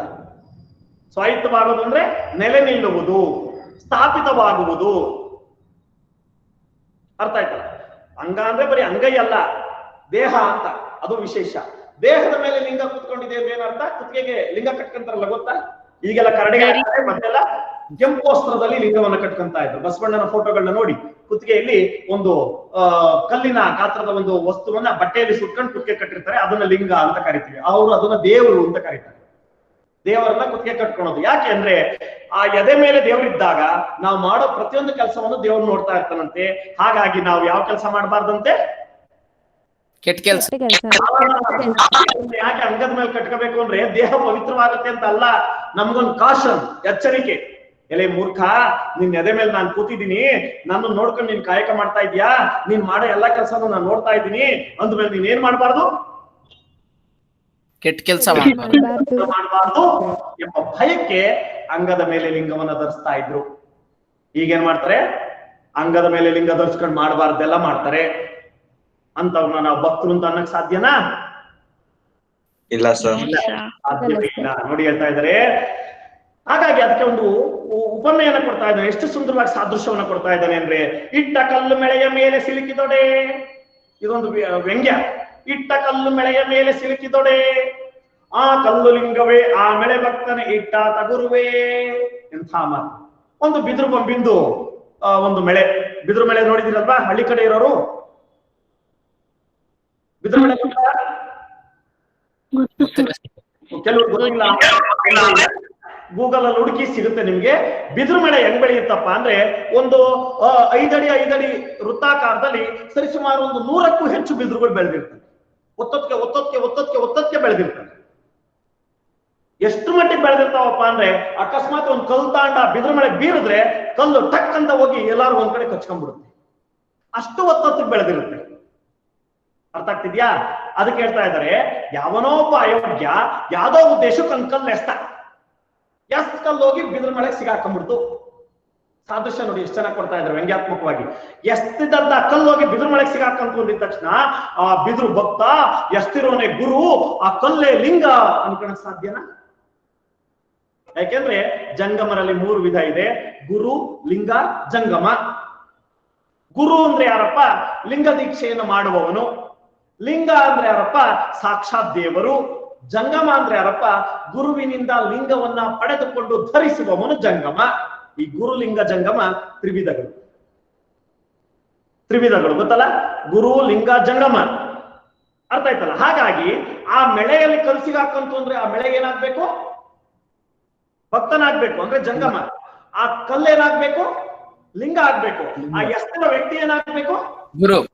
ಗುರು ಆಗ್ಬೇಕು. ಹಾಗಾದ್ರೆ ಯಾವನೋ ಒಬ್ಬ ಸುಮ್ಮನೆ ಎಸ್ತಿದ್ ಕಲ್ಲು ಹೋಗಲ್ ಸಿಗಾಕಂತು ಅಂತ ಅದು ಲಿಂಗ, ಆ ಬೆಳೆಯೇ ಒಂದು ಭಕ್ತ, ಎಷ್ಟೋನೇ ಗುರು ಅಂತ ಅನ್ಕೊಳ್ಳೋದು ಎಷ್ಟು ಅಪ್ರಸ್ತುತವೋ ಹಾಗೆ ಕೈಯಲ್ಲಿ ಲಿಂಗ ಇಟ್ಕೊಂಡು ಕೂತಿರುವಂತ ಅಯೋಗ್ಯ ಭಕ್ತನಲ್ಲ ಎಂಬುದು ಅಷ್ಟೇ ಸತ್ಯ. ಅರ್ಥ ಆಯ್ತಲ್ಲ? ನೋಡಿ ಹೇಳ್ತಾ ಇದ್ದಾರೆ, ಇಟ್ಟ ಕಲ್ಲು ಮೆಳೆಯ ಮೇಲೆ ಸಿಲುಕಿದೊಡೆ. ಇಟ್ಟ ಅಂದ್ರೆ ಎಸ್ತ ಕಲ್ಲು ಅಂತ. ಕಲ್ಲೊಂದು ಎಸ್ತ ಒಂದ್ ಮೆಳೆ ಮೇಲೆ ಹೋಗಿ ಸಿಗಾಕೊಂಡಿದ ತಕ್ಷಣ ಆಶ್ಚರ್ಯ, ಅದು ನೀನ್ ಹೆಸರು ಒಂದ್ 4 ಕಲ್ಲು ಎಸ್ತ್ರೆ ಒಂದಾರು ಸಿಗಾಕಣತ್ತೆ ಅಲ್ವೇನ್ರಿಯಾ? ಕಲ್ಲು ಎಸ್ತಿದಿರಲ್ವಾ? ಸರ್ ಮತ್ತೊಂದು ಕಲ್ಲು ಎಷ್ಟು ರೂಢಿ ಇದೆ. 10 ಕಲ್ಲಲ್ಲಿ 1-2 ಸರಿ ಮಾವಿನಕಾಯಿ ಬೀಳುತ್ತೆ, ಎಲ್ಲದಕ್ಕೂ ಕಲ್ಲು ಮಾವಿನಕಾಯಿ ಬಿದ್ದು ಬಿಡ್ತಾವ? ಇಲ್ಲ. ಇಲ್ಲ ಸರ್. ಹಾಗೆ ಒಂದು ಮೆಳೆ ಮೇಲೆ 4 ಕಲ್ಲು ಬೀಸಿದ್ರೆ 1-2 ಕಚ್ಕೊಂತವೆ. ಕಚ್ಕೊಂಡಿದ ತಕ್ಷಣ ಅದೇ ಲಿಂಗ, ಅವನೇ ಭಕ್ತ, ನಾನೇ ಗುರು ಅನ್ಕೊಳ್ಳೋದು ಎಷ್ಟು ಭ್ರಮೆ ಅಲ್ವಾ? It's possible? ಸಾಧ್ಯನೇ ಇಲ್ಲ, ಸಾಧ್ಯನೇ ಇಲ್ಲ, ಅದನ್ನು ಅನ್ಕೊಳಕ್ಕೆ ಸಾಧ್ಯ ಇಲ್ಲ. ಹಾಗೆ ಇಟ್ಟ ಕಲ್ಲು ಮೆಳೆಯ ಮೇಲೆ ಸಿಲುಕಿದೊಡೆ, ಆ ಕಲ್ಲು ಲಿಂಗವೇ, ಆ ಬೆಳೆ ಭಕ್ತನೇ, ಇಟ್ಟಾತ ಗುರುವೇ, ಇಂತಪ್ಪವರ ಕಂಡರೆ ನಾಚಿಕೆಯಾಯಿತು ಗುಹೇಶ್ವರ. ನೋಡಿ, ಇಂತಪ್ಪವರ ಕಂಡರೆ, ಇಂತಹ ಅರೆಭಕ್ತರನ್ನ ಕಂಡರೆ, ಇವ್ರು ಯಾರು ಭಕ್ತರಲ್ಲ, ಭಕ್ತರ ರೂಪದಲ್ಲಿರುವಂತಹ ಭವಿಗಳು. ಭವಿ ಅಂದ್ರೇನು? ಹೊಟ್ಟೆಯನ್ನ ತುಂಬಿಸ್ಕೊಳ್ಳಿಕ್ಕೆ ಭಕ್ತರ ವೇಷ ಹಾಕೊಂಡ್ರು ಕೆಟ್ಟ ಜನರನ್ನ ಭವಿ ಅಂತ ಕರಿತೀವಿ. ಭಕ್ತ ಮತ್ತು ಭವಿ, ಭಕ್ತ ಎಲ್ಲವನ್ನು ಬಿಟ್ಟವನು, ಭವಿ ಎಲ್ಲವನ್ನ ಇಟ್ಟುಕೊಂಡು ಬಿಟ್ಟಿರೋಂತರ ನಾಟಕ ಆಡೋದು. ಅರ್ಥ ಆಗ್ತಿದೆ ಹೇಳ್ತಿರೋದು? ಹಾಗಾಗಿ ಇಂಥ ನಾಟಕದಿಂದ ಜಗತ್ತಿನ ಜನರಿಗೆ ಮೋಸ ಮಾಡ್ಬೋದೇ ಹೊರತು ಜನಾರ್ದನನಿಗೆ ಮೋಸ ಮಾಡಕ್ಕೆ ಸಾಧ್ಯ ಇಲ್ಲ. ಹಾಗಾಗಿ ಅಂತವ್ರನ್ನ ನಾನು ಭಕ್ತರು ಅಂತ ಅನ್ಕೊಳೋದಿಲ್ಲ ಗುಹೇಶ್ವರ. ಅಂತವ್ರನ್ನ ಕಂಡ್ರೆ ನನಗೆ ನಾಚಿಕೆ ಆಗ್ತಾ ಇದೆ. ನೀವು ಕೇಳ್ಬೋದು, ಸರ್ 12ನೇ ಶತಮಾನದಲ್ಲಿ ಅಂತ ಜನನು ಇದ್ರ? ಖಂಡಿತ ಇದ್ರು. ಇವತ್ತೆಂಗೆ ಧರ್ಮದ ಹೆಸರು ಹೇಳ್ಕೊಂಡು ಸ್ವಾಮೀಜಿ ಅಂತ ಅಂದ್ಬಿಟ್ಟು ತಥಾಸ್ತು ತಥಾಸ್ತು ಅಂತ ಗಂಡ್ಮಕ್ಳಿಗೆ ಒಂದು ಕೈಯಲ್ಲಿ ಆಶೀರ್ವಾದ ಮಾಡ್ತಾರೆ, ತಥಾಸ್ತು ಅಂತ ಹೆಣ್ಮಕ್ಳಿಗೆ 2 ಕೈಯಲ್ಲಿ ಆಶೀರ್ವಾದ ಮಾಡ್ತಾರಲ್ಲ, ಇಂಥ ಅಯೋಗ್ಯ ಜನ, ಅಯೋಗ್ಯ ಸ್ವಾಮೀಜಿಗಳು ಅವತ್ತು ಇದ್ರು. ನಾನೆಲ್ಲ ಸ್ವಾಮೀಜಿನೂ ಬೈತಾ ಇಲ್ಲ. ಶಿವಕುಮಾರ ಸ್ವಾಮೀಜಿ ಅಂತ ಕೆಲವರು ಮಹಾತ್ಮರು ಇದ್ದಾರೆ. ಹಾಗೇನೆ ಆದಿಚುಂಚನಗಿರಿ ಮಹಾಸ್ವಾಮೀಜಿಗಳು ಅಂತ ಮಹಾತ್ಮರು ಇದ್ದಾರೆ. ಆದ್ರೆ ಅವ್ರ ಹೆಸರು ಹೇಳ್ಕೊಂಡು ಅಥವಾ ಅವರ ರೀತಿಯಲ್ಲಿ ವೇಷ ಹಾಕೊಂಡಿರುವಂತ ಕೆಟ್ಟ ಜನ ಸ್ವಾಮೀಜಿಗಳು ಆಗಿದ್ದಾರೆ. ಅದರಲ್ಲಿ ಉತ್ತಮವಾದ ಉದಾಹರಣೆ ನಿಮ್ಮ ನಿತ್ಯಾನಂದ ಸ್ವಾಮೀಜಿ. ಕೇಳಿದಿರಲ್ವಾ? ನಿತ್ಯಾನಂದ ಅಂತ ಕೇಳಿದಿರಲ್ವಾ? ಇಂತಹ ಅಯೋಗ್ಯ ಸ್ವಾಮೀಜಿಗಳನ್ನ, ಮತ್ತು ಇತ್ತೀಚೆಗೆ ಟಿವಿಲಿ ಬರ್ತಾರಲ್ಪ ಬ್ರಹ್ಮಾಂಡ ಸ್ವಾಮೀಜಿ, ಇನ್ನೊಬ್ಬ ಯಾರು, ಆನಂದ ಗುರೂಜಿ ಸ್ವಾಮೀಜಿ, ಅಯೋಗ್ಯರವರು. ಸ್ವಾಮೀಜಿಯಿಂದ ಏನ್ ಹೇಳ್ಬೇಕಪ್ಪ? ಧರ್ಮದ ಬಗ್ಗೆ ಮಾತಾಡ್ಬೇಕು. ಅವನ ಆನಂದ ಗುರುಜಿ ಹೇಳ್ತಾನೆ, ಮಂಡಿ ನೋವೇ ಅಮೃತ ಬಿಂದು, ಕಾಲು ನೋವೇ ಅಮೃತ ಬಿಂದು, ಕುತ್ತಿಗೆ ನೋವೇ ಅಮೃತ ಬಿಂದು. ನೀನು ಅಡ್ವರ್ಟೈಸ್ಮೆಂಟ್ ಕೂಡ ಸ್ವಾಮೀಜಿ ಆಗ್ತಾ ಇದೆಯಾ ಹೊರತು ಧರ್ಮ ಹೇಳುವಂತ ಸ್ವಾಮೀಜಿ ಆಗ್ತಾನೆ ಇಲ್ಲ. ಧರ್ಮ ಮೌಲ್ಯಯುತವಾದ, ಧರ್ಮದಲ್ಲಿ ಅಪೇಕ್ಷೆ ಇರಬಾರ್ದು. ಅರ್ಥ ಆಯ್ತಲ್ಲ? ಇಂತಹ ಒಂದು ಅನಿಷ್ಟವನ್ನ ರೂಢಿಸ್ಕೊಂಡ್ರೆ, ಇವ್ರನ್ನೆಲ್ಲ ಸ್ವಾಮೀಜಿ ಅಂತ ನಾವು ಕರ್ಕೊಂಬಂದ್ ಕೊಂಡಿಸ್ಕೊಂಡ್ರೆ ಅದಕ್ಕಿಂತ ದ್ರೋಹ ಮತ್ತೊಂದು ಯಾವುದೂ ಇಲ್ಲ. ಓಡಿಸ್ಬೇಕು ಇವ್ರನ್ನೆಲ್ಲ. ನಿಜವಾಗ್ಲೂ ಸ್ವಾಮೀಜಿ ಅಂದ್ರೆ ಯಾರಪ್ಪ? ನಮ್ಮ ಶುದ್ಧವಾದ ಯೋಚನೆಯ ಆತ್ಮದ ಶುದ್ಧತೆಗೆ ತಲೆಬಾಗಿ ಭಗವಂತನನ್ನ ಅಲ್ಲೇ ಕಾಣ್ರಿ. ಅದಕ್ಕೆ ಬಸವಣ್ಣ ಹೇಳ್ದ, ಯಾವ ದೇವಸ್ಥಾನಕ್ಕೆ ಹೋಗ್ಬೇಡಿ, ಎಲ್ಲೂ ದೇವ್ರನ್ನ ಹುಡುಕ್ಬೇಡಿ. ದೇಹವೇ ದೇಗುಲ, ಶಿರವೇವನ್ನ ಕಳಸ, ಆತ್ಮವೇ ಗರ್ಭಗುಡಿ, ಆತ್ಮದಲ್ಲಿರುವ ಪರಮಾತ್ಮನೇ ದೇವರು, ನೀವೇ ಅವರ ಭಕ್ತ. ಅರ್ಥ ಆಯ್ತಲ್ಲ? ಹಾಗಾಗಿ ಬನ್ನಿ, ಇಟ್ಟ ಕಲ್ಲು ಲಿಂಗದ ಮೇಲೆ, ಆ ಕಲ್ಲು ಲಿಂಗವೇ, ಆ ಮೆಳೆ ಭಕ್ತನೇ, ಇಟ್ಟಾತ ಗುರುವೇ, ಇಂತಪ್ಪವರ ಕಂಡರೆ. ಈ ರೀತಿ ಅಪಭ್ರಂಶವಾಗಿ ಧರ್ಮವನ್ನ ಪ್ರಸಾರ ಮಾಡುವ, ಅಶ್ಲೀಲವಾಗಿ ಧರ್ಮದ ಬಗ್ಗೆ ಮಾತನಾಡುವ, ಅಥವಾ ಧರ್ಮದ ಬಗ್ಗೆ ಗೊತ್ತಿಲ್ಲದೆ ವೇಷ ಹಾಕೊಂಡಿರುವಂತಹ ಕಳ್ಳರನ್ನ ಕಂಡರೆ ನನಗೆ ನಾಚಿಕೆಯಾಯಿತು ಗುಹೇಶ್ವರ. ಅಲ್ಲಿಗೆ ಅರ್ಥ ಮಾಡ್ಕೊಳ್ಳಿ, 12ನೇ ಶತಮಾನದಲ್ಲಿ ಧರ್ಮದ ಹೆಸರಲ್ಲಿ ಮೋಸ ಮಾಡುವಂತ ಜನ ಇದ್ರು. ಶರಣರ ರೀತಿ ವೇಷ ಧರಿಸಿಕೊಂಡು ಎಂಥದ್ದು ಒಂದು ಲಿಂಗವನ್ನು ಕಟ್ಟಿಕೊಂಡು ಓಂ ನಮ ಶಿವಾಯ ಬೋಧವಿಕ್ಷಾಂದೇಹಿ, ಓಂ ನಮ ಶಿವಾಯ ಅನ್ಕೊಂಡು ಮನೆ ತಿರ್ಕೊಂಡು ಹೊಟ್ಟೆ ತುಂಬ ಉಂಡ್ಕೊಂಡು ಸಂಜೆ ಹೋಗ್ಬಿಟ್ಟು ಎಲ್ಲೋ ಒಂದ್ ಕಡೆ ಗಡತ್ತಾಗಿ ನಿದ್ದೆ ಮಾಡುವಂತ ಅಯೋಗ್ಯರಿದ್ರು. ಹಾಗಾಗಿ ಅಂತ ಅಯೋಗ್ಯರಿಂದ ನಿಜವಾದ ಭಕ್ತರನ್ನು ಅನುಮಾನವಾಗಿ ನೋಡೋ ಪರಿಸ್ಥಿತಿ ಇತ್ತು. ಅದಕ್ಕೆ ಅಲ್ಲಮ್ಮ ಹೇಳ್ತಾ ಇದ್ದಾನೆ, ಅಂತ ಕೆಟ್ಟ ಆಚರಣೆ ಮಾಡ್ಕೊಂಡಿರುವಂತ ಮೋಸದ ಭಕ್ತರನ್ನ ದೂರ ಹಾಕಿ ನಿಜವಾದ ಭಕ್ತರನ್ನ ಮಾತ್ರ ಗೌರವಿಸಿ, ಮತ್ತು ನೀವು ನಿಜವಾದ ಭಕ್ತರಾಗಿ ಅನ್ನುವಂಥದ್ದನ್ನ ಅಲ್ಲಮ್ಮ ಹೇಳ್ತಾ ಇದ್ದಾನೆ. ಯಾಕೆಂದ್ರೆ ಆ ಮೋಸದ ಭಕ್ತರು ಜಗತ್ತಿಗೆ ಮೋಸ ಮಾಡ್ಬೋದು, ಆದ್ರೆ ಭಗವಂತ ಆತನಿಗೆ ಶಿಕ್ಷೆ ಕೊಟ್ಟೇ ಕೊಡ್ತಾನೆ. ನಿಜವಾದ ಭಕ್ತರಾದ್ರೆ ಇಡೀ ಜಗತ್ತು ನಮ್ಮನ್ನು ತಿರಸ್ಕರಿಸಿದ್ರು ದೇವ್ರು ನಮ್ಮನ್ನ ಕಾಪಾಡ್ತಾನೆ. ದೇವ್ರು ನಮ್ಮನ್ನ ಏನ್ ಮಾಡ್ತಾನೆ? ಕಾಪಾಡ್ತಾನೆ. ನಾವು ದೇವ್ರ ಮೆಚ್ಚಂಗ್ ಬದುಕಬೇಕು ಸ್ನೇಹಿತರೆ, ಜನ ಮೆಚ್ಚಂಗ್ ಬದುಕೋ ಅಗತ್ಯ ಇಲ್ಲ. ಅರ್ಥ ಆಯ್ತಲ್ಲ? ಇದಿಷ್ಟು 2ನೇ ಪದ್ಯ. ಅರ್ಥ ಆಯ್ತಾ? Any doubts? No sir. ಮುಂದಕ್ಕೆ ಹೋಗೋಣ?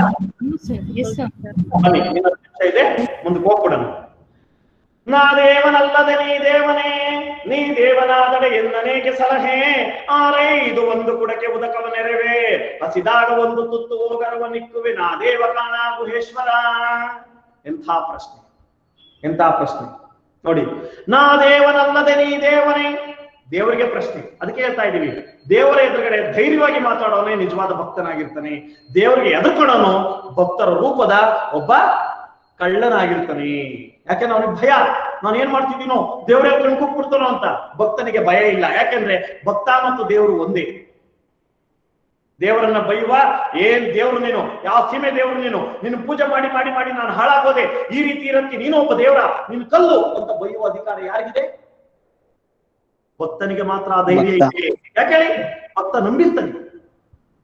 ಅಪ್ಪ ಅಮ್ಮನ ಎದುರುಗಡೆ ನಿಂತು ನನ್ಗೇನ್ ಮಾಡಿದ್ರಿ ಅಂತ ಕೇಳುವ ಅಧಿಕಾರ ಮಕ್ಕಳಿಗಿರುತ್ತೆ. ಪಕ್ಕದ ಮನೆಯವ್ರು ಕೇಳಿದ್ರೆ ಮಕ್ಕಳು ಕಳಿಸ್ತಾರೆ, ಹೋಗಲೇ ನೀನ್ ಯಾವಲ್ಲ ಬಂದು ಇಲ್ಲಿ ಕೇಳ್ತಿದ್ಯಾ, ಹೋಗ್ ನಿಮ್ಮ ಅಪ್ಪ ಅಮ್ಮನ ಕೇಳಲೆ ಅಂತ ಬೈದ್ ಕಳಿಸ್ತಾರೆ.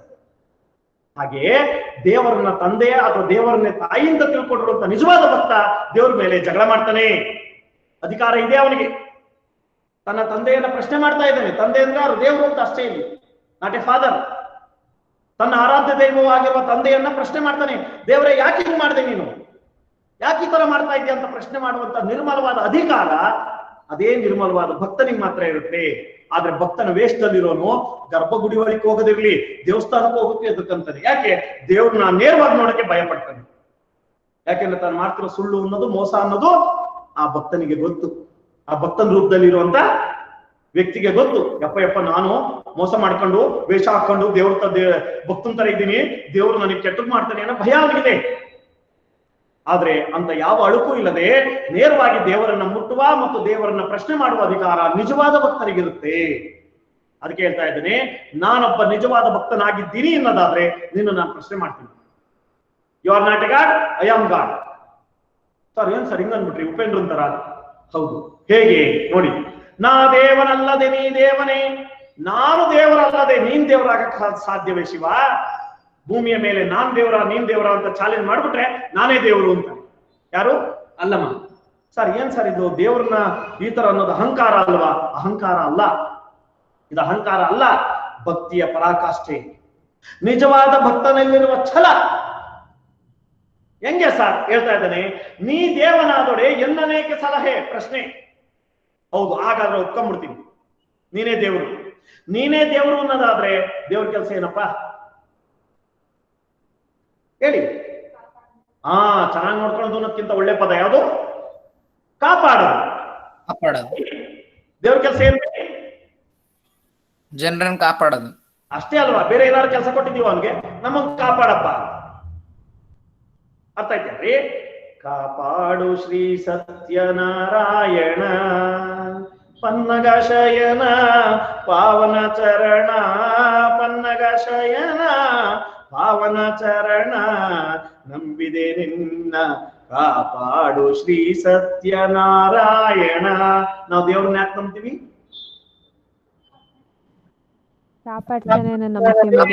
ಕಾಪಾಡ್ತಾನೆ ಅಂತ ನಂಬ್ತೀವಿ. ನಿನ್ ಕೈಲಿ ಕಾಪಾಡಕ್ ಆಗಲ್ಲ ಅಂದ್ಮೇಲೆ ನೀನು ದೇವ್ರು ಅಂತ ಯಾಕೆ ಅನ್ಕಂತಿದ್ಯಾ? ನೀನ್ ದೇವ್ರಲ್ಲ. ಅಲ್ಲಮ್ಮ ಎಷ್ಟು ಸುಂದರವಾಗಿ ಹೇಳ್ತಾನೆ ಅಂದ್ರೆ ನೋಡಿ, ಹೇಗೆ ಕೊಡ್ತಾ ಇದ್ದಾನೆ. ನೀ ದೇವನಾದಡೆ, ನೀನ್ ದೇವರು ಅನ್ನೋದಾದ್ರೆ ಎನ್ನನೇಕೆ ಸಲಹೆ, ನನ್ನನ್ನು ಯಾಕೆ ಕಾಪಾಡ್ತಿಲ್ಲ? ನನ್ನನ್ನು ಯಾಕೆ ಸಂಕಷ್ಟದಲ್ಲಿ ಮುಳುಗಿಸ್ತಾ ಇದ್ಯಾ? ಅಥವಾ ಕಷ್ಟ ಅಂತ ಬಂದಿದ ತಕ್ಷಣ ನೀನ್ ಯಾಕೆ ಬಂದು ಸಹಾಯ ಮಾಡ್ತಾ ಇಲ್ಲ? ಹೌದಲ್ವೇನ್ರಿ? ದಡಕ್ಕಂತ ಬಿದ್ದಿದ ತಕ್ಷಣ ಮನೆ ಒಳಗೆ ಓಡ್ ಬರೋರು ಯಾರು? ಮನೆಯಲ್ಲಿ ಜ್ವರಗಳನ್ನ ಇವ್ರು ಕೇಳಿಸ್ತೀವಿ ಯಾರು? ಅಮ್ಮ. ಮನೆ ಒಳಗೆ ಬಿದ್ರೆ ಅಮ್ಮ ಓಡ್ ಬರ್ತಾರೆ, ನಿಜನಾ? ಹಾಗಾದ್ರೆ ಅಮ್ಮನನ್ನ ಏನಂತ ಕರಿಬಹುದು? ದೇವ್ರು. ರಸ್ತೆಯಲ್ಲಿ ಹೋಗುವಾಗ, ನೀವು ಸೈಕಲ್ ಅಲ್ಲಿ ಹೋಗುವಾಗ, ಯಾಕಂದ್ರೆ ಗಾಡಿ ಓಡಿಸಬಾರ್ದು, ಸೈಕಲ್ ಅಲ್ಲಿ ಹೋಗುವಾಗ ತಟ್ ಅಂತ ಕಾಲ್ ಜಾರಿ ಸೈಕಲ್ ಅಲ್ಲಿ ಬಿದ್ಬಿಟ್ರಿ, ಅಮ್ಮ ಓಡ್ ಬರ್ತಾರ? ಸರಿ. ಯಾರು ಓಡ್ ಬಂದ್ರು? ರಸ್ತೆಯಲ್ಲಿ ಇರುವ ಜನ ಯಾರು ಬೇಕೋ ಓಡ್ ಬಂದ್ರು. ಹಾಗಾದ್ರೆ ಅವ್ರನ್ನ ಆ ಕ್ಷಣಕ್ಕೆ ನಾವೇನ್ ಅನ್ಕೋಬಹುದು? ಅನ್ಕೊಳ್ಳೇಬೇಕು. ಯಾಕೆ? ಅವ್ರು ಬಂದು ಒಂದು ಸೆಕೆಂಡ್ ನಮ್ಮನ್ನ ಎತ್ತ ತಡ ಆಗಿದ್ರು ಬಸ್ ನಮ್ಮ ಮೇಲೆ ಹರ್ಕೊಂಡು ಹೋಗ್ಬಿಡ್ತಾ ಇತ್ತು. ಹಾಗಾದ್ರೆ ಅವ್ರು ದೇವರ ಅಲ್ವಾ? ದೇವ್ರೇ ಸರ್. ಅಷ್ಟಕ್ಕೆ ಆಗುವವನೇ ನಿಜವಾದಂತ ದೇವರು. ದೇವರು ಅಂದ್ರೆ ಗರ್ಭಗುಡಿಯಲ್ಲಿ ಕುಂಡ್ರಿಸ್ಕೊಂಡು ಅಭಿಷೇಕ ಮಾಡಿಸ್ಕೊಂಡು ಮಂತ್ರ ಹೇಳಿಸ್ಕೊಂಡು ಆಶೀರ್ವಾದ ಮಾಡೋದು ಮಾತ್ರ ದೇವರಲ್ಲ. ದೇವರು ಅಂದ್ರೆ ಏನಪ್ಪಾ, ನಮ್ಮ ಆಪತ್ತಿಗಾದವನೇ ನಂಟ ಅಂದ್ರೆ ಇದು ದೇವರು ಅಂತ ಅಷ್ಟೇ, ಮತ್ತೇನು ಅಲ್ಲ. ಹಾಗಾಗಿ ಹೇಳ್ತಾ ಇದ್ದಾರೆ, ನೀ ದೇವನಾದರೆ, ನೀನ್ ನಿಜವಾಗ್ಲೂ ದೇವರೇ ಆಗಿದ್ರೆ ಎನ್ನನೇಕೆ ಸಲಹೆ, ನನ್ನನ್ನು ಯಾಕೆ ಕಾಪಾಡ್ತಿಲ್ಲ? ಕೇಳ್ಬೇಕಾ ಬೇಡವಾ? ಕೇಳ್ಬೇಕು ಸರ್. ಕೇಳ್ಬೇಕಲ್ವಾ? ಸಲಹೆ ಅಂದ್ರೆ ಕಾಪಾಡದ.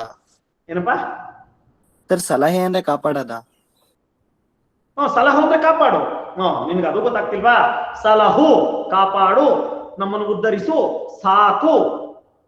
ಸಾಕು ಅಂದ್ರೆ ಹೆಂಡಂತ ಅಲ್ಲ, ನಮ್ಮನ್ನು ಸಾಕೋದು. ಸರ್ ಸಲಹೆ ಅಂದ್ರೆ ಸೂಚನೆ ಆಗುತ್ತಲ್ವಾ? ಅಂದ್ರೆ ಕಾಪಾಡು. ನಿಮ್ಗೆ ಏನಾದ್ರು ಅರ್ಥ ಆಗ್ತಿದ್ರೆ ಕೇಳಿ. ಅರ್ಥ ಆಯ್ತಾ ಮಕ್ಕಳೇ? ನಿಮ್ಗೆ ಏನಾದ್ರು ಅರ್ಥ ಆಗ್ದಿದ್ರೆ ದಯವಿಟ್ಟು ಕೇಳಿ. ಬನ್ನಿ. ನೀ ದೇವನಾದರೆ ಎನ್ನನೇಕೆ ಸಲಹೆ, ನೀನು ದೇವರಾಗದಾದ್ರೆ ನನ್ನನ್ನ ಯಾಕೆ ಸಾಕ್ತಿಲ್ಲ, ಯಾಕೆ ನನ್ನ ಕಾಪಾಡ್ತಿಲ್ಲ, ಯಾಕೆ ನನಗೆ ರಕ್ಷಣೆ ಕೊಡ್ತಿಲ್ಲ, ಯಾಕೆ ಸಲಹೆ ಅಂದ್ರೆ ಸೂಚನೆ ಆಗುತ್ತಲ್ವಾ ಸರ್? ಏನಪ್ಪಾ ಸರ್ ಸಲಹೆ ಅಂದ್ರೆ ಸೂಚನೆನೂ ಆಗುತ್ತಲ್ವಾ? ಹಾ, ಸರ್ ಸಲಹೆ ಅಂದ್ರೆ ಸೂಚನೆನೂ ಆಗುತ್ತೆ ಅಲ್ವಾ? ಸಲಹೆ ಬೇರೆ, ಸರ್ ಸಲಹೆ ಅಂದ್ರೆ ಸೂಚನೆ ಆಗುತ್ತೆ. ಒಂದ್ ನಿಮಿಷ ನೀವು ತಪ್ಪು ಮಾಡ್ಕೊಂತಿರೋದಿಲ್ಲ. ಇಲ್ಲಿ ಸಲಹೆ ಅಂದ್ರೆ ನಕಾರಾತ್ಮಕ, ಸಲಹುವುದಿಲ್ಲ. ನಾನು ನಿನಗೆ ಸಲಹೆ ಕೊಡ್ತೀನಿ ಅನ್ನೋದು ಬೇರೆ, ನೀನು ನನ್ನನೇಕೆ ಸಲಹೆ, ಪ್ರಶ್ನೆ ಇದೆ ಅಲ್ಲಿ. ಸಲಹೆ ಅರ್ಥ ಏನು? ಏಕೆ ಸಲಹುತ್ತಿಲ್ಲ ಪ್ರಶ್ನೆ, ಅದು ಒಳ್ಳೆ ಪ್ರಶ್ನೆ ಹುಡ್ಕೊಂಡಿದ್ಯಾ? ಎಸ್. ಬರೀ ಸಲಹೆ ಅಂದ್ರೆ ನಾನು ನಿನಗೆ ಕೊಡ್ತಾ ಇರುವಂತ ಅಡ್ವೈಸ್. ಇಲ್ಲಿ ಯಾಕೆ ಸಲಹತಿಲ್ಲ ಪ್ರಶ್ನೆ, ಸಲಹೆ ಏನಿದೆ ಅಲ್ಲಿ? ಪ್ರಶ್ನೆ ಇದೆ. Question mark. ಅರ್ಥ ಆಯ್ತಾ ಮಗು? ಗೊತ್ತಾಯ್ತಲ್ವಾ? ಬರೀ ಸಲಹೆ ಅಂದ್ರೆ ಅಡ್ವೈಸ್. ಮೇಷ್ಟ್ರಾಗಿ ನಾನ್ ನಿನ್ಗೆ ಅಪ್ಪ ನೋಡ ಬೆಳಗ್ಗೆ ಎದ್ದು ಅಷ್ಟೊತ್ತಿಗೆ ಓದಯ್ಯ, ಏನಿದು? ಸಲಹೆ. ಅಡ್ವೈಸ್. ತಾಯಿ ಬೆಳಿಗ್ಗೆ ಎದ್ದು ನಿನ್ನ ಕಣ್ಣಲ್ಲಿ ಕಣ್ಣಿಟ್ಟು ನೋಡ್ಕೊಂಡು 18 ವರ್ಷ ಸಾಕಿದಾರಲ್ಲ, ಅದೇನದು? ಸಲಹು. ಆ ಸಲಹು ಅನ್ನೋದನ್ನ ಪ್ರಶ್ನೆ ಕೇಳ್ತಾ ಇದ್ದಾರೆ, ಸಲಹೆ ಯಾಕೆ ಸಲಹುತ್ತಿಲ್ಲ? ಅರ್ಥ ಆಯ್ತು ಅನ್ಸುತ್ತೆ? ಎಸ್ ಸರ್, ಅರ್ಥ ಆಯ್ತು. ಡೌಟ್ ಕ್ಲಿಯರ್ ಆಯ್ತಲ್ಲ? Yes sir. ಬನ್ನಿ. ನೀ ದೇವನಾದರೆ ಎನ್ನನೇಕೆ ಸಲಹೆ, ಸಲಹೆ ಅಂದ್ರೆ ಸಲಹುವುದಿಲ್ಲ ಪ್ರಶ್ನೆ ಅದು. ಬರೀ ಸಲಹೆ ಅಂದ್ರೆ ನಿರ್ದೇಶನ. ಅರ್ಥ ಆಯ್ತಲ್ಲ? ಆದ್ರೆ ಸಲಹೆ ಅಂದ್ರೆ ಕೇಳ್ತಾ ಇದ್ದಾನೆ, ಯಾಕೆ ನನ್ನ ಸಲಹುತ್ತಿಲ್ಲ ಅಂತ ಪ್ರಶ್ನೆ. ಅಂದ್ರೆ ಯಾಕೆ ನನ್ನ ಸಾಕ್ತಿಲ್ಲ, ಯಾಕೆ ನನ್ನ ಕಷ್ಟಕ್ಕೆ ಅನುಕೂಲ ಮಾಡ್ಕೊಡ್ತಿಲ್ಲ, ಯಾಕೆ ನನ್ನನ್ನ ಉದ್ಧಾರ ಮಾಡ್ತಿಲ್ಲ, ಯಾಕೆ ನನ್ನನ್ನ ಕಷ್ಟದಿಂದ ಈಚೆಗೆ ತತ್ತಿಲ್ಲ ಪ್ರಶ್ನೆ ಕೇಳ್ತಾ ಇದ್ದಾನೆ. ನನ್ನನ್ನು ಯಾಕೆ ಸಲಹುತ್ತಾ ಇಲ್ಲ ನೀನು ಪ್ರಶ್ನೆ. ಹಾಗಾದ್ರೆ ನಾನ್ ದೇವ್ರ ಮುಂದ್ಕೊಳಕೊಂಡ ಅದ ಆಧಾರ ಇರ್ಬೇಕಲ್ವಾ? ಅದ್ ಕೇಳ್ತಾ ಇದ್ದಾನೆ. 6:5 ಕುಡಕ್ಕೆ ಉದಕವ ನೆರವೇ. ಯಾರೋ ಒಬ್ಬ ಮುದುಕ ಬಿಸಿಲಲ್ಲಿ ಬರ್ತಾವನೆ ನಮ್ಮ ಮನೆ ಮುಂದೆ ದಡಕ್ಕಂತ ಬಂದು ಕುಸ್ತೋಗ್ಬಿಟ್ಟ, ಕೃಷ್ಣ ಶಿವ ಒಂದ್ ತೊಟ್ಟು ನೀರ್ ಕೊಡಪ್ಪ ಅಂತ ಅಂದ. ನಿಮ್ ಮನೆ ಮುಂದೆ ಬಿದ್ದವನೇ ಮುದುಕ. ಭಗವಂತ ಶಿವ ಕೃಷ್ಣ ಒಂದ್ ಸ್ವಲ್ಪ ನೀರು ಕೊಡಪ್ಪ ಅಂತ ಕೇಳ್ದ. ಕೃಷ್ಣ ಬರ್ತಾನ ನೀರ್ ಕೊಡಕ್ಕೆ? ಇಲ್ಲ ಸರ್. ಶಿವ ಬರ್ತಾನ ನೀರ್ ಕೊಡಕ್ಕೆ? ಇಲ್ಲ ಸರ್. ಧ್ವನಿ ಕೇಳಿದ ತಕ್ಷಣ ಮನೆ ಒಳಗೆ ಒಂದು ತಂಬಿಗೆ ನೀರ್ ತಗೊಂಡು ಕುಡಿಸೋರು ನೀವಾ ದೇವ್ರ? ನಾವು ನಾವೇ ಸರ್. ಚೊಂಬಲ್ಲಿ ನೀರ್ ತಗೊಂಡು ನಿಂತ್ಕೊಳ್ಳೋಣ. ದೇವ್ರನ್ನ ಕೇಳದ, ಏ ದೇವ್ರೆ ನೀನ್ ಬರ್ತೀಯಾ ನಾನ್ ಕುಡ್ಸೋಣ ಅಂತ ಕೇಳ್ತೀವಾ? ಇಲ್ಲ ಸರ್. ಹಾಗಾದ್ರೆ ಓಡಿ ಹೋಗಿ ನೀರು ಕುಡಿಸಿ ಸಮಾಧಾನ ಮಾಡಿ ಆ ಮುದುಕನನ್ನ ಪಕ್ಕಕ್ಕೆ ಕುಂಡ್ರಿಸಿ ಆತನಿಗೊಂದಷ್ಟು ಧೈರ್ಯ ತುಂಬಿದಾಗ ಆ ಮುದುಕನ ಹೋಗುವ ಪ್ರಾಣ ಬಂತು ಅನ್ನೋದಾದ್ರೆ ಅಲ್ಲಿ ದೇವರು ನೀನ ನಾನ? ನಾವು ಸರ್. ಅರ್ಥ ಆಯ್ತಾ? ದೇವರಾಗದು ಹೇಗೆ ಅಂತ ಅರ್ಥ ಆಯ್ತಾ? ಹೇಳ್ತಾ ಇದ್ದಾನೆ. 6:5 ಕುಡತೆ ಉದಕವ ನೆರವೇ. 6:5 ಅಂದ್ರೆ ಬಾಯಾರಿಕೆ, ಬಾಯಾರಿದವರಿಗೆ ಅಥವಾ ಅರಸಿದವರಿಗೆ, ಬಾಯಾರಿಕೆಯಾಗಿ ಅರಸಿದವರಿಗೆ. 6:5 ಅಂದ್ರೆ ಹುಡುಕಿಕೊಂಡು ಬಂದವರಿಗೆ ಒಂದು ಕುಡತೆ ಅಂದ್ರೆ ಒಂದೇ ಒಂದು ಗುಟ್ಕು ನೀರು ಕೊಡ್ತೀನಿ, ನನ್ನ ಕೈಲಿ ಆ ಶಕ್ತಿ ಇದೆ. ನಾನ್ ಕುಡಿಲಿಕ್ಕೆ ಇಟ್ಕೊಂಡಿರೋಂತ ನೀರನ್ನು ಅವನಿಗೆ ಕೊಟ್ಟು ಬದುಕಿಸ್ತೀನಿ. ಇನ್ನೂ ಒಂದು, ಹಸಿದಾಗ ಒಂದು ತುತ್ತು ಹೋಗರವನಿಕ್ಕುವೆ. ಹೊಟ್ಟೆ ಹಸಿವಂತ ಬಂದ ಯಾರೋ ಒಬ್ಬ ಅಮ್ಮ ಭೌತಿ ಭಿಕ್ಷಾಂದೇಹಿ, ದೇವ್ರೇ ನನ್ಗೆ ಊಟ ಕೊಡಪ್ಪ ಅಂತ ಬೀದಿಲಿ ನಿಂತ್ಕೊಂಡಿದ್ರೆ ದೇವ್ರು ಊಟ ಕೊಡ್ತಾನ? ಇಲ್ಲ ಎಲ್ಲ ಆಕಾಶದಿಂದ ದೇವ್ರು ಬಂದು ಊಟ ಕೊಟ್ಟು ಹೋಗಿರೋ ಇತಿಹಾಸ ಇದೆಯಾ? ಇಲ್ಲ ಸರ್. ಹಾಗಾಗಿ ಅದೇ ವ್ಯಕ್ತಿ ಬೇರೆ ಬೇರೆ ಮನೆ ಮುಂದೆ ಬಂದು ಹೊಟ್ಟೆ ಸುಟ್ಕೊಂಡ್ರವ ಊಟ ಕೊಡ್ರವ ಅಂದ್ರ 4 ಜನ ಮುಂದಕ್ಕೆ ಹೋಗು ಅಂದ್ರೆ ಒಬ್ರೋ ಇಬ್ರಾದ್ರು ಅಯ್ಯೋ ಹೌದೇನಪ್ಪ ತಾಳಪ್ಪ ನಮ್ಮ ಮನೇಲಿ ದೈತೆ ತಿನ್ನು ಅಂತ ಕೊಡ್ತಾರೆ. ಆ ಊಟ ಕೊಟ್ಟಂತ ಇವ್ರ ದೇವ್ರ ಎಲ್ಲೋ ಕೂತಿರುವಂತ ಬೆಟ್ಟದ ಮೇಲಿರೋ ಅವನ್ ದೇವ್ರ? ನಾವು ಸರ್. ಊಟ ಕೊಟ್ಟಿರೋ ಇದ್ರ ಅರ್ಥ ಇಷ್ಟೇ ಸ್ನೇಹಿತರೆ, ದೇವ್ರಿಲ್ಲ ಅಂತ ಅಲ್ಲ, ದೇವ್ರೆಲ್ಲದಕ್ಕೂ ಬರಲ್ಲ ಅಂತ ಅರ್ಥ. ದೇವ್ರೆಲ್ಲದಕ್ಕೂ ಬರಲ್ಲ ಅಂತಾನೆ ನಮ್ಮೊಳಗೊಂದು ಮಾನವೀಯತೆಯನ್ನ ಇಟ್ಟೋಗಿದ್ದಾನೆ. ನನ್ನ ಕೆಲಸವನ್ನ ನೀನ್ ಮಾಡು ಅಂತ ಬಿಟ್ಟೋಗಿದ್ದಾನೆ.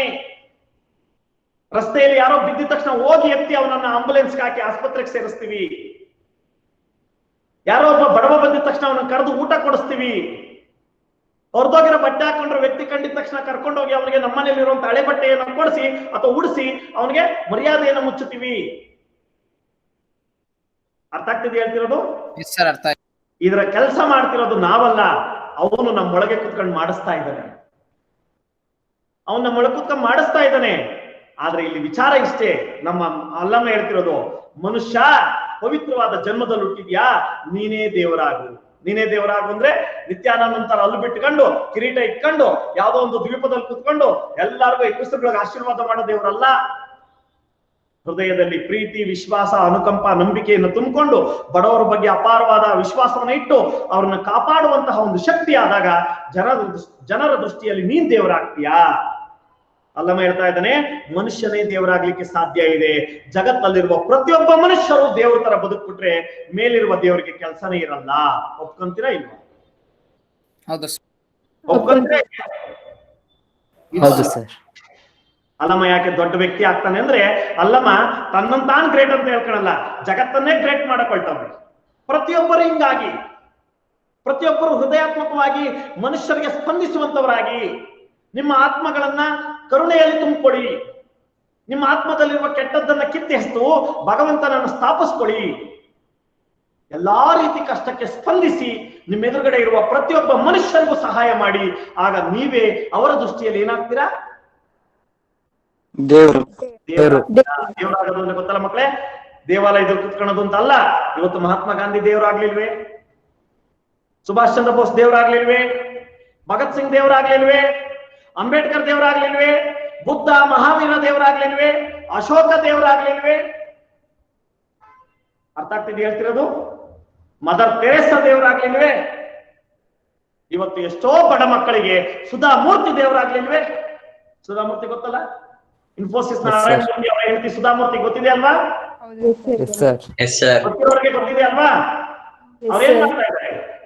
ಇನ್ಫೋಸಿಸ್ ಪ್ರತಿಷ್ಠಾನ ಅಂತ ಶುರು ಮಾಡಿ ಸಾವಿರಾರು ಮಕ್ಕಳಿಗೆ ಉಚಿತವಾದಂತಹ ಶಿಕ್ಷಣ ಕೊಡಿಸ್ತಾ ಇದ್ದಾರೆ. ಪ್ರತಿ ಮಕ್ಕಳಿಗೂ ಸುಸಜ್ಜಿತವಾದಂತಹ ಸಮವಸ್ತ್ರವನ್ನು ಹೊಲಿಸ್ತಾ ಇದ್ದಾರೆ. ಶೂ, ಬುಕ್ಕು, ಪುಸ್ತಕ, ಬ್ಯಾಗು ಎಲ್ಲ ಕೊಡಿಸ್ತಾ ಇದ್ದಾರೆ.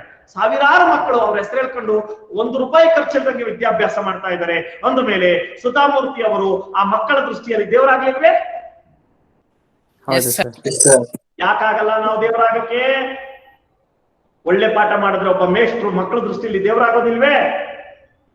ಹೌದು ಸರ್. ಹೌದು ಸರ್. ಆಗೋದಿಲ್ವೇ? ಅರ್ಥ ಆಯ್ತಲ್ಲ? ದೇವರನ್ನ ಹುಡಿಕೊಂಡು ಹೋಗ್ಬೇಡಿ ಮಕ್ಕಳೇ, ನಿಮ್ ಇರುವ ಪರಿಸರದಲ್ಲಿ ದೇವರನ್ನ ಕಂಡುಕೊಳ್ಳಿ. ಅದಕ್ಕೆ ಹೇಳೋದು, ಮಾತೃದೇವೋ ಭವ, ಪಿತೃದೇವೋ ಭವ, ಆಚಾರ್ಯ ದೇವೋ ಭವ. ಜನ್ಮ ಕೊಟ್ಟಂತ ತಾಯಿ ದೇವರು, ಜೀವನ ಕೊಟ್ಟಂತ ತಂದೆ ದೇವರು, ಗುರಿಯನ್ನ ಕೊಟ್ಟಂತ ಗುರು ಕೂಡ ದೇವರು. ಅರ್ಥ ಆಯ್ತಲ್ಲ? ಹಾಗಾಗಿ ದೇವರೆಲ್ಲೂ ಇಲ್ಲ, ನಮ್ಮ ಮಧ್ಯೆ ಇದ್ದಾನೆ. ನಮ್ಮ ತಂದೆ ತಾಯಿಗಳು, ನಮ್ಮ ಗುರುಗಳೇ ನಮಗೆ ದೇವರು. ಇವತ್ತು ನಾನೊಬ್ಬ ಶೋಭಾ ಜಗದೀಶ್ ಆಗಿ ಇಷ್ಟು ಸುಂದರವಾಗಿ ಮಾತಾಡ್ತಾ ಇದ್ದೀನಿ ಅಂದ್ರೆ ನನ್ನ ದೇಹದಲ್ಲಿ ಹರಿತಾ ಇರುವಂತಹ ನನ್ನ ತಾಯಿಯ ತ್ಯಾಗದ ರಕ್ತ, ನನಗೆ ಜನ್ಮಕ್ಕೆ ಕಾರಣವಾದ ನನ್ನ ತಂದೆಯ ಆದರ್ಶ, ಹಾಗೂ ನನ್ನನ್ನು ಈ ಮಟ್ಟಕ್ಕೆ ತಂದು ನಿಲ್ಲಿಸಿದಂತ ಒಂದು ದೊಡ್ಡ ಗುರು ಪರಂಪರೆ. ನೂರಾರು ಜನ ಉಪನ್ಯಾಸಕರು, ಉಪಾಧ್ಯಾಯರುಗಳು, ಮೇಷ್ಟ್ರುಗಳು ತಿದ್ದಿ ತಿದ್ದಿ ತಿದ್ದಿ ನನ್ನನ್ನೊಬ್ಬ ಮನುಷ್ಯನನ್ನಾಗಿ ಮಾಡಿ ನಿಮ್ಮ ಮುಂದೆ ತಂದು ನಿಲ್ಲಿಸಿದರೆ ಅವರೆಲ್ಲರ ಆಶೀರ್ವಾದ ಇವತ್ತು ನಾನು ನಿಮಗೆ ಪಾಠ ಮಾಡುವಷ್ಟು ಶಕ್ತಿ ಕೊಟ್ಟಿದೆ. ಅಂದ ಮೇಲೆ ಅವರೆಲ್ಲರೂ ನನಗೇನಾಗ್ತಾರೆ? ದೇವರು. ಅರ್ಥ ಆಗ್ತಿದ್ಯಾ ಮಕ್ಕಳೇ? ಅದಕ್ಕೆ ಅಲ್ಲಮ್ಮ ಹೇಳ್ಬಿಟ್ಟ, ನಾ ದೇವನಲ್ಲದೆ ನೀ ದೇವನೇ, ನಾನ್ ದೇವರು ನೀನಲ್ಲ. ಯಾಕೆ? ನೀನ್ ಯಾರಿಗೂ ಸಿಗಲ್ಲ, ನಾನು ಎಲ್ಲರಿಗೂ ಸಿಗ್ತೀನಿ. ಯಾಕೆ ಹೇಳ್ತೀಯಾ? ನೀ ದೇವರಾದರೆ ಎನ್ನನೇಕೆ ಸಲಹೆ? ನೀನ್ ದೇವರೇ ಅನ್ನೋದಾದ್ರೆ ನನ್ನನ್ನು ಯಾಕೆ ಕಾಪಾಡ್ತಾ ಇಲ್ಲ? 6-5 ಒಂದು ಕುಡಿತ ಉದಕವನೇರವೇ, ಹಸಿವು ಅಂತ ಬಂದ ನೀರಡಿಕೆ ಬಾಯಾಕೆ ಅಂತ ಬಂದವರಿಗೆ ಒಂದು ತೊಟ್ಟು ನೀರನ್ನು ಕೊಡುವ ಶಕ್ತಿ ನನಗಿದೆ. ಹಾಗೆ ಹಸಿದಾಗ ಒಂದು ತುತ್ತು ಹೋಗರವನಿಕ್ಕುವೆ, ಹೊಟ್ಟೆ ಹಸಿವು ಅಂತ ಬಂದವರಿಗೆ ಒಂದು ತುತ್ತು ಊಟವನ್ನ ನಾನ್ ತಿನ್ನೋದ್ರಲ್ಲಿ ಹಂಚಿಕೊಡ್ತೇನೆ, ಅವ್ರ ಪ್ರಾಣವನ್ನ ಉಳಿಸ್ತೇನೆ. ಹಾಗಾಗಿ ನಾ ದೇವ ಕಾಣ ಗುಹೇಶ್ವರ. ಇದನ್ನ ಅಲ್ಲಮ ಹೇಳ್ಕೊಂತಿರೋದಲ್ಲ, ನಿಮ್ಗೆ ಹೇಳ್ತಿರೋದು ಏನಂತ, ಇಂತಹ ಒಳ್ಳೆ ಗುಣಗಳ ಅವಕಾಶ ಸಿಕ್ಕಾಗ ನೀವು ಮಾಡಿ, ನೀವು ದೇವರಾಗಿ. ಜಗತ್ನಲ್ಲಿರುವಂತ 700 ಕೋಟಿ ಜನರು ಇದನ್ನು ಮಾಡಿದ್ರೆ ದೇವಾಲಯಗಳೇ ಬೇಡ, ಚರ್ಚ್ಗಳೇ ಬೇಡ, ಮಸೀದಿಗಳೇ ಬೇಡ, ಹೌದಲ್ವಾ, ಬಸದಿಗಳೇ ಬೇಡ, ಸ್ತೂಪಗಳೇ ಬೇಡ. ನಾವು ನಿಂತಲ್ಲೇ ದೇವಾಲಯ ಆಗುತ್ತೆ, ನಾವು ಮಾಡಿದ್ದೇ ದೇವರ ಕಾರ್ಯ ಆಗುತ್ತೆ, ನಾವು ನೋಡಿದ್ದೇ ಒಂದು ದೇವರ ಒಂದು ವೈಕುಂಠವೋ ಕೈಲಾಸವೋ ಆಗಿ ಹೋಗುತ್ತೆ. ಪ್ರತಿಯೊಬ್ಬರೂ ದೇವರಾಗುವಂತ ಒಂದು ಸುಂದರವಾದಂತ ಒಂದು ಆಕೃತಿಯನ್ನ, ಒಂದು ಕಲ್ಪನೆಯನ್ನು ಕೊಟ್ಟಂತಹ ಕೀರ್ತಿ ಅಲ್ಲಮನಿಗೆ ಸಲ್ಲುತ್ತೆ. ಹಾಗಾಗಿ ಇಂದಿನಿಂದ ನಾವು ಕೂಡ ಈ ಚೌಕಟ್ಟನ್ನ ಹಾಕೋಣ. ಅಲ್ಲಮನನ್ನು ಓದಿದೀವಿ, ಯಾರಿಗಾದ್ರೂ ಕಷ್ಟ ಆಗ್ತಾ ಇದೆ ಅನ್ನೋದಾದ್ರೆ, ಆ ಕಷ್ಟಕ್ಕೆ ನಾನು ಸಹಾಯ ಮಾಡೋ ಶಕ್ತಿ ಇದೆ ಅನ್ನೋದಾದ್ರೆ, ನಾವೇ ಮುಂದಕ್ಕೆ ಹೋಗಿ ಆ ಶಕ್ತಿಯನ್ನ ಬಳಸಿ ಅವ್ರ ಕಷ್ಟವನ್ನು ನಿಭಾಯಿಸಿ ಅವ್ರ ಕಣ್ಣಿನಲ್ಲಿ ನಾವು ಮನುಷ್ಯರಾಗೋಣ. ಆ ಮನುಷ್ಯರಾದಾಗ ಅವ್ರ ದೃಷ್ಟಿಯಲ್ಲಿ ನಾವು ದೇವರಾಗ್ತೀವಿ. ಆಗುತ್ತಾ ನಿಮ್ ಕೈಲದು? ಎಸ್ ಸರ್, ಮಾಡ್ತೀರಲ್ಲ? ಮಾಡ್ತೀವಿ ಸರ್. ಎಲ್ಲರನ್ನು ಗೌರವಿಸುವಂತ ಮತ್ತು ಎಲ್ಲರ ಸಹಾಯಕ್ಕೆ ಒದಗುವಂತ ಒಳ್ಳೆ ಮನಸ್ಸಿನ ಮಕ್ಕಳಾಗಿ ನೀವೇ ದೇವರಾಗ್ತೀರಾ. ಇದು ಅಲ್ಲಮನ ವಚನ. ಇದಿಷ್ಟು ಅಲ್ಲಮನ 3 ವಚನ. ಏನಾದ್ರೂ ಸಮಸ್ಯೆ ಇದೆಯಾ? ಇಲ್ಲ ಸರ್. ನಿಮ್ಗೆ ಏನಾದ್ರು ಕಿರಿಕಿರಿ ಆಗ್ತಾ ಇದೆಯಾ? ಇಲ್ಲ ಸರ್. ಇಲ್ಲ ಸರ್. ಇಷ್ಟ ಆಗ್ತಾ ಇದೆಯಾ? ಇಷ್ಟ ಆಗ್ತದೆ ಸರ್. ತೊಂದ್ರೆ ಇಲ್ವಾ? ಇಲ್ಲ ಇಲ್ಲ ಸರ್. ಸರ್. ಎಲ್ಲರಿಗೂ ಧನ್ಯವಾದ. ಇವತ್ತಿನ ತರಗತಿಯನ್ನು ಮುಕ್ತಾಯ ಮಾಡೋಣ. ನಾಳೆ ನಿಮಗೆ ಗಟ್ಟಿವಾಳೆಯ ವಚನಗಳನ್ನ ಅಭ್ಯಾಸ ಮಾಡಿಸೋಣ ಅಂತ ಹೇಳ್ತಾ ಇಲ್ಲಿಗೆ ಈ ಒಂದು ವಚನದ ಒಂದು ಭಾಗವಾದಂತಹ ತರಗತಿಯನ್ನ ಮುಕ್ತಾಯ ಮಾಡ್ತಾ ಇದ್ದೀನಿ. ಎಲ್ಲರಿಗೂ ವಂದನೆಗಳು. ಎಲ್ಲರಿಗೂ ಕೂಡ ಶುಭ ಸಂಜೆ. ನಮಸ್ಕಾರ. Thank you sir. Thank you sir. Thank you sir. Thank you, sir. Bye, sir. Thank you, sir.